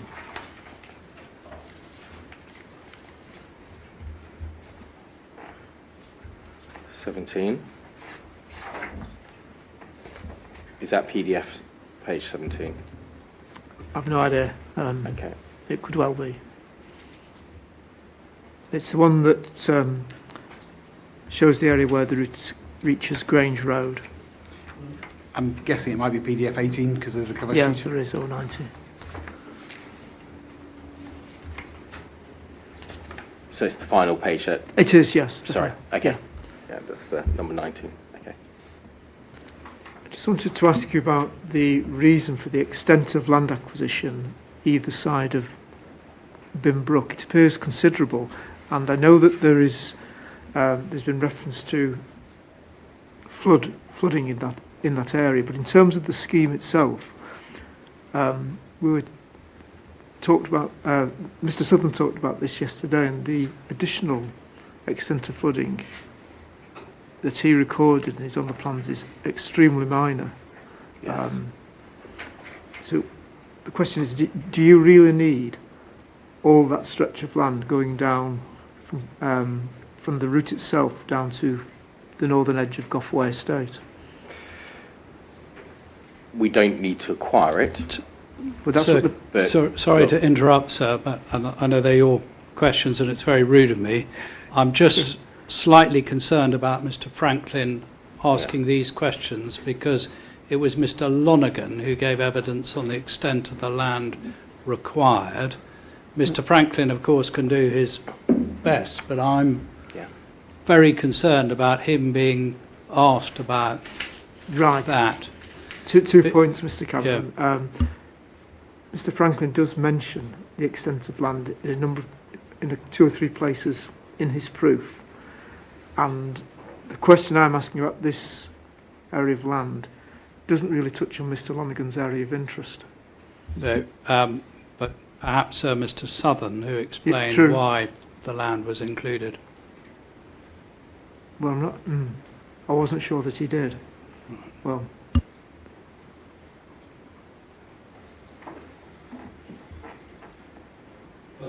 So I can't. I've asked the question. Is there anything, having heard what Mr. Cameron's sort of warning, is there anything you wish to add?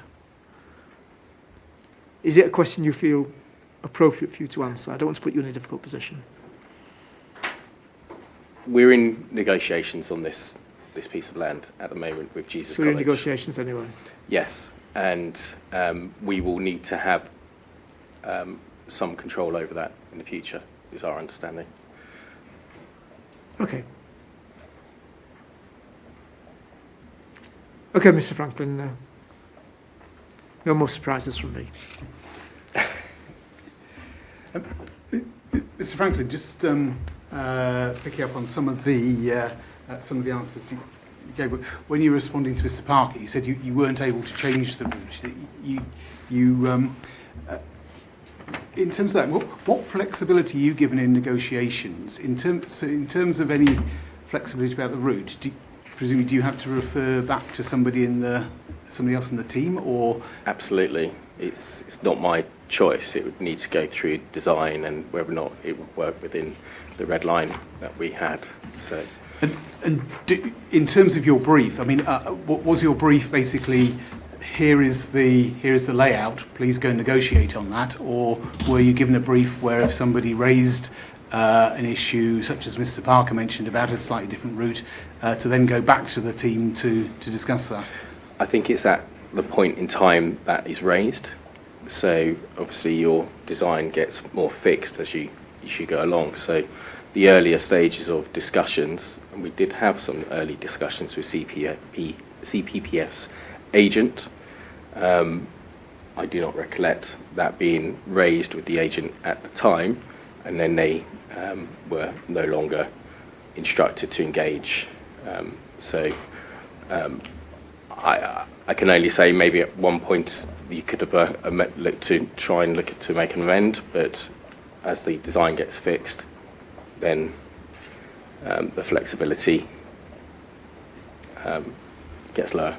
And what was the date of the design fix, or the rough time of the design fix? I would need to check when that would have been. But you were doing the negotiations. It would have been the latter part of 2024 before we made the order.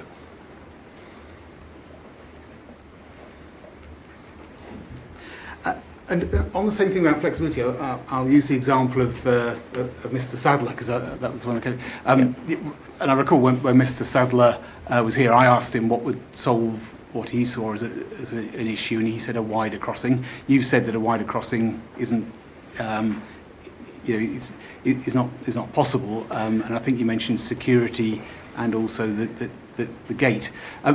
Again, who's making those decisions about what is and isn't the appropriate width So for an accommodation, as I think they're called?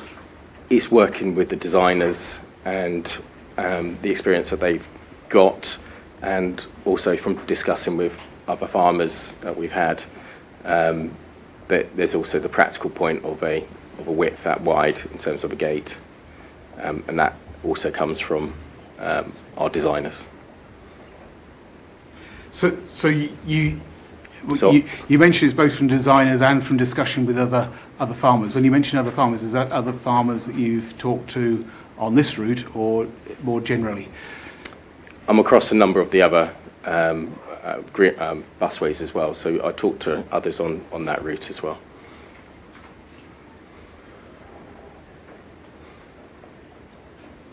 And again, I don't know I don't know the sort of the limitations on gates or widths, but I'd have thought surely somebody sometime has designed a gate or a crossing for a combine harvester.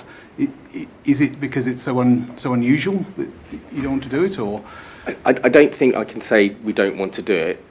Where we got to the conversations with him, that was the advice I got back. We would consider further negotiations with Mr. Sadler to discuss the width.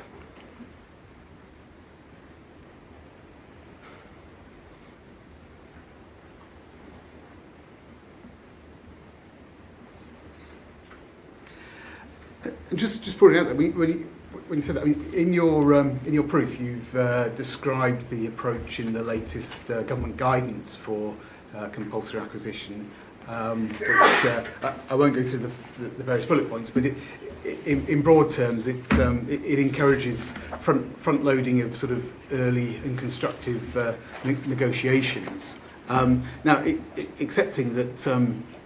In a position of compulsory acquisition, sometimes negotiations can't progress.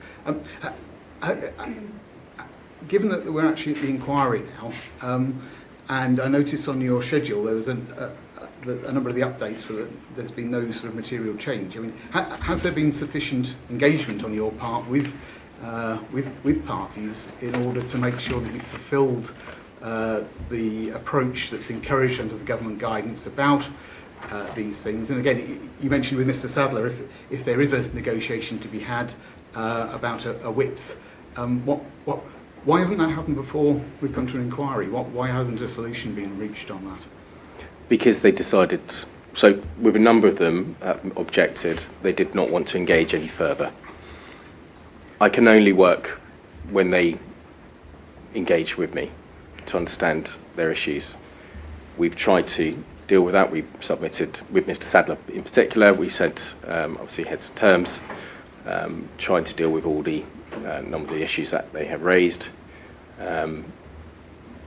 With the others, we've gone, you can see that they haven't, some of them haven't made an objection, and they're waiting to understand how the inquiry goes in terms of engagement. Therefore, it's obviously slowed down on that engagement for those parties.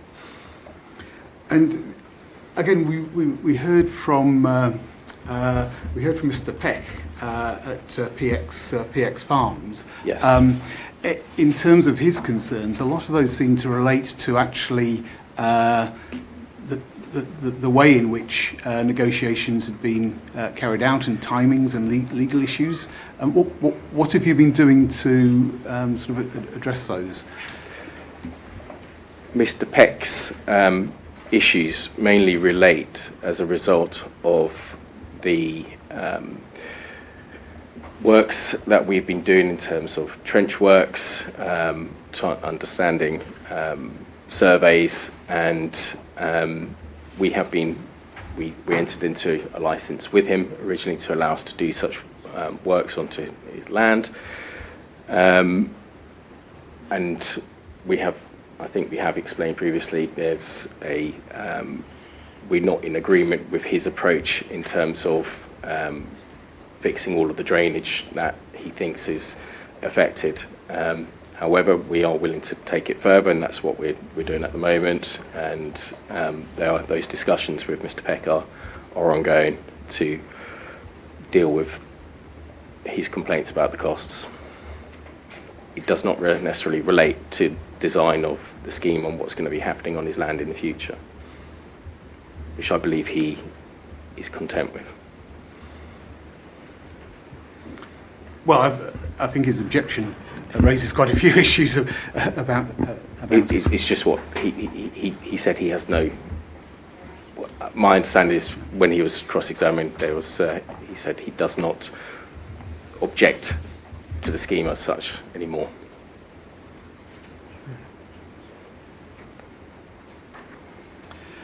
And I think yeah, finally, in terms of terms of the approach to do with the sort of the flexibility that you're given in negotiations on sort of physical matters, can you tell me a bit more about how you try and resolve those issues? So you're saying you have to sort of relate back to the design team if somebody that you're negotiating with raises an issue. Can you just tell me a bit more about how that works? Again, particularly given the timescale of where we are in terms of the order and the request for compulsory acquisition or compulsory purchase of land.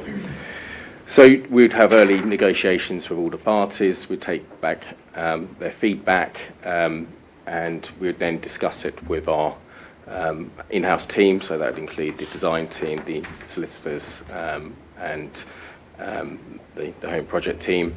And we'd discuss whether or not it's feasible to reduce or amend as per their request. And then I would feed back on that basis. Obviously, there'll be benefits from it, and they'll be looking at compensation versus the need for the scheme to have that land.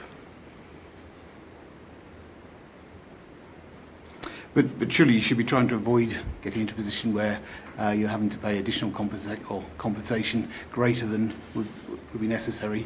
I noticed Absolutely. I noticed that was a response to a number of questions. That there was always the ability, if the order is made and the land is compulsory purchased, that people would be entitled for compensation to cover a number of things, including the effect on their businesses, etc. Yes. So, from your point of view, I mean, are you confident that you've tried to avoid that wherever possible in terms of your negotiations? Yeah, there's been examples where we have reduced, and there's an example with the rugby club, for example. We initially had the whole of their training field within the requirements for land take. That has now been reduced. That's an example of that. So yes.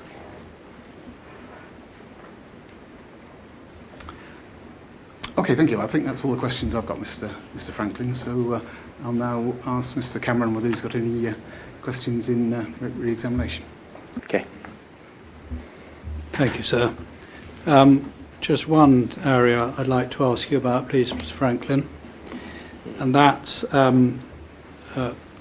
Clegg's questions about the need for compulsory acquisition where an objector has withdrawn. And you were asked about that in relation to Clare Hall. So can we just take up the book of reference, please, which is CD 113. Plot. Yep. Yes, if you've got that, where we're going to go to. So if you go to page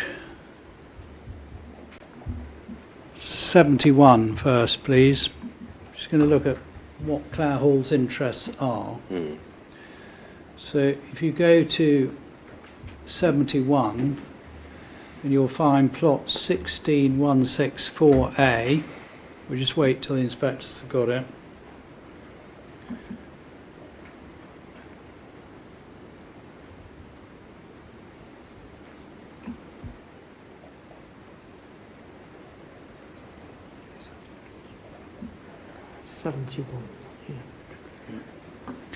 And so this is all I want to deal with it in the book of reference, but it is dealt with in your proof of evidence when you're dealing with Clare Hall and land requirements. So that's at 6.174, but let's just deal with it. But if you see there, so this is the first land interest of Clare Hall, but they come under a list of tenants and occupiers, Yes. of which they are one of many. So is theirs the only interest in the land concerned? No. Right. And we're just going to go through all the references now. It's going to be a bit dull, but there we go. It's page 72 now, please. Yeah. It's another plot. This is 16164B. And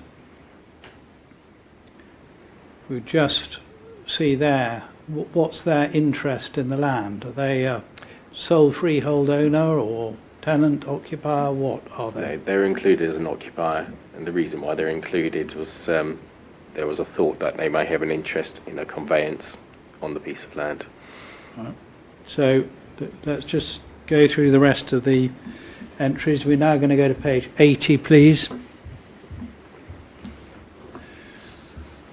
And this is, page 80 is plot 16178, which you've got the works and land plans also. So it's on the sheet that you referred to, sir, sheet number 17.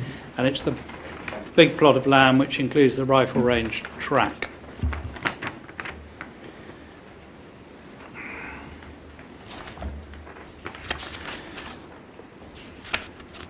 Yes. And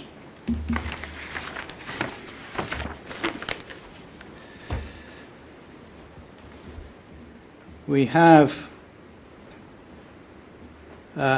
again here, are Clare Hall the only owner? They're not. They're an occupier. Yeah. And if we look at, let's actually deal while we're here, clear up a point, but if you go to 6.184 of your proof of evidence, Could you say that again? 6.184, page 44 in your proof.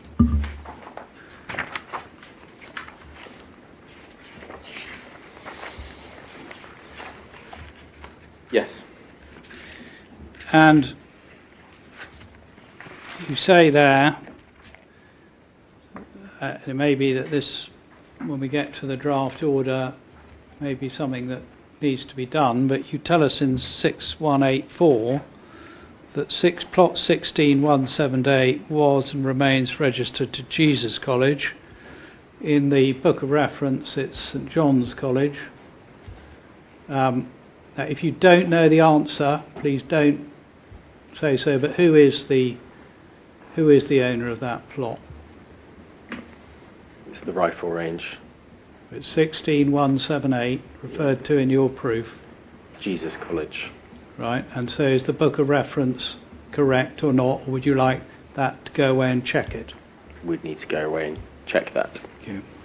Right. Now, while we're also on this plot, Clare Hall, what's their interest here? I understood it was in respect of a way leave or an easement, but they also, I think they access it in terms of pedestrian access. Right, so if we look at page 80, we've got Clare Hall and the University of Cambridge Yes. in respect of easement. Yes. And that's 80, 81, plot 16179. Again, Clare Hall's interest in that. Occupier in respect of an easement. Easement. Correct. Page 82,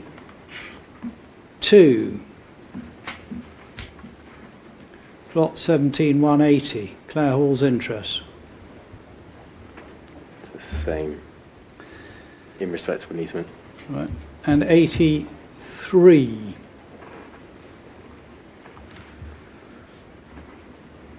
Plot 17181.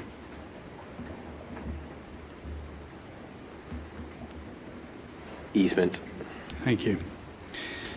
Right, so we've gone through those, and I'm just going back to the question that the inspector asked you about whether there was still, if agreement's been reached, why is there still a compelling case in the public interest to authorise powers of compulsory acquisition? Now, in the case of those plots, are Clare Hall the sole owner of the plot or not? They're not. So in terms of compulsory acquisition, when you have a large number of owners, you have easements and other rights, are there or are there not reasons why it becomes necessary, I use the word necessary, to acquire the land? Yes. What are they? It's in order to remove those rights and easements, etc., that's over the land. Yeah. And without that, would you be able to carry out the works which the order would otherwise authorise if you don't have rights over the land? No. So therefore, if in the case of Clare Hall agreement's been reached, is there not a compelling case in the public interest to acquire those plots that I've identified? We have to, yes. Well, the question wasn't whether you have to, it's whether there's a compelling case. There's a compelling case to acquire those lands. Thank you. And in terms of any other, so the rugby club, which is the parcel of the land which they've got an interest in? Is that plot 16178 and adjacent plots or something else? It's 16178 and it runs up the, I think it's all 16178. Yeah. And in their position, they've withdrawn their objection. Yes. They also at 17182 on page 83. And 17182 is the corner at the junction where you have to go across.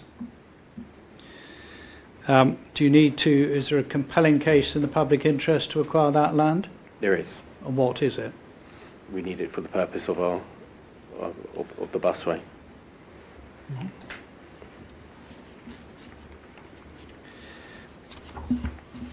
And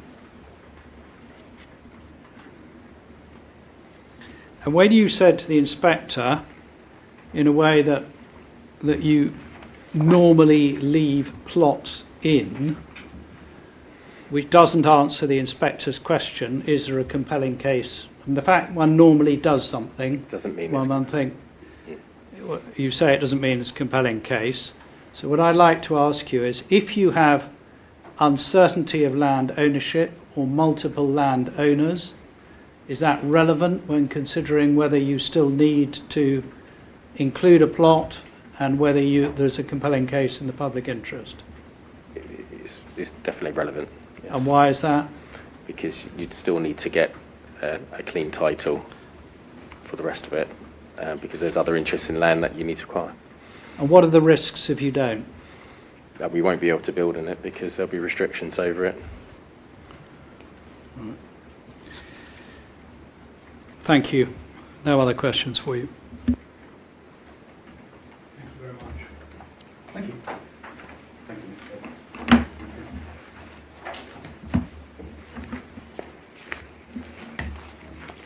I don't think so, Jack. I'll just make sure everybody knows the start time.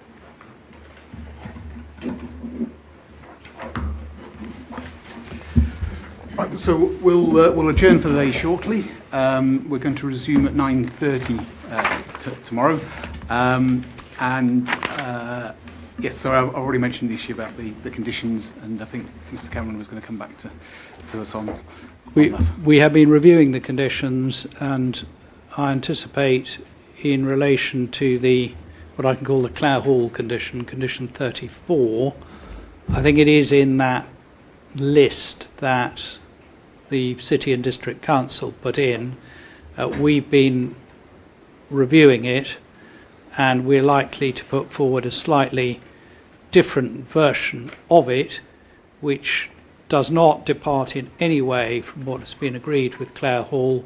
In fact, it's slightly more extensive and reflects the evidence of Toby Lewis. So, and Mr. Henderson reminds me, it's a point that flagged yesterday because Mr. Lewis carried out an assessment based on an assumption, and we're going to put forward a condition which reflects the assumption made by Mr. Lewis. And I hope that we'll get that in before Mr. Sensical starts his evidence. That'd be helpful, because I'm conscious that obviously other parties will want Yes. to see any changes to those conditions, Yes. because there will be other interests. That's what we're anticipating. I can't remember, I think it was Mr. Clegg who raised the question, are there other conditions that we're proposing should be changed? And we have none in mind at the moment. Yeah, I think... But I don't know whether you had any particular conditions in mind, or whether that's something for the conditions session. No, I think it was a recollection I had, and I may be entirely wrong on this, that certain witnesses had made reference to conditions within the body of their proofs. Now, there may have been references to conditions that are all on the list in any event. I was just checking whether you were aware of any that weren't and needed to be added in. I've asked for this to be checked, sir, and we're not aware of any. It may be they were either conditions that were included, or a witness said, if contrary to their view, a particular view is taken, the solution would be to impose a condition.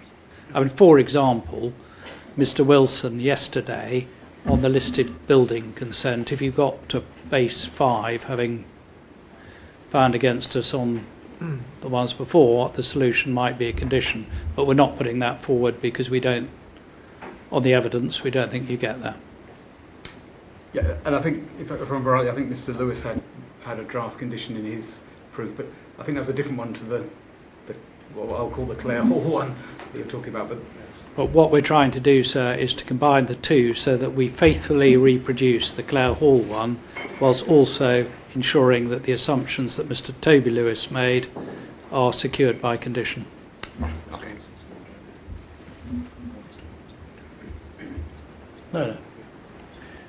Yeah, not Mr. Wilson. That's only if you. It's just Mr. Lewis. No, I was talking about because Mr. Lewis he put forward a general hours of operation. You're right. For noise attenuation, and I think you're saying that that's sort of what Clare Hall are after. So you're going to see if you can. We're going to put the two together and make sure that we, as I said before, faithfully reproduce what Clare Hall asked for as part of the agreement that we reached with them, and also reflects the assumptions that Mr. Lewis made. Thank you. And just before I adjourn, just if there's any other procedural matters that anybody wants to raise, in that case, the inquiry is now adjourned and will resume at 9:30 tomorrow morning. Thank you very much.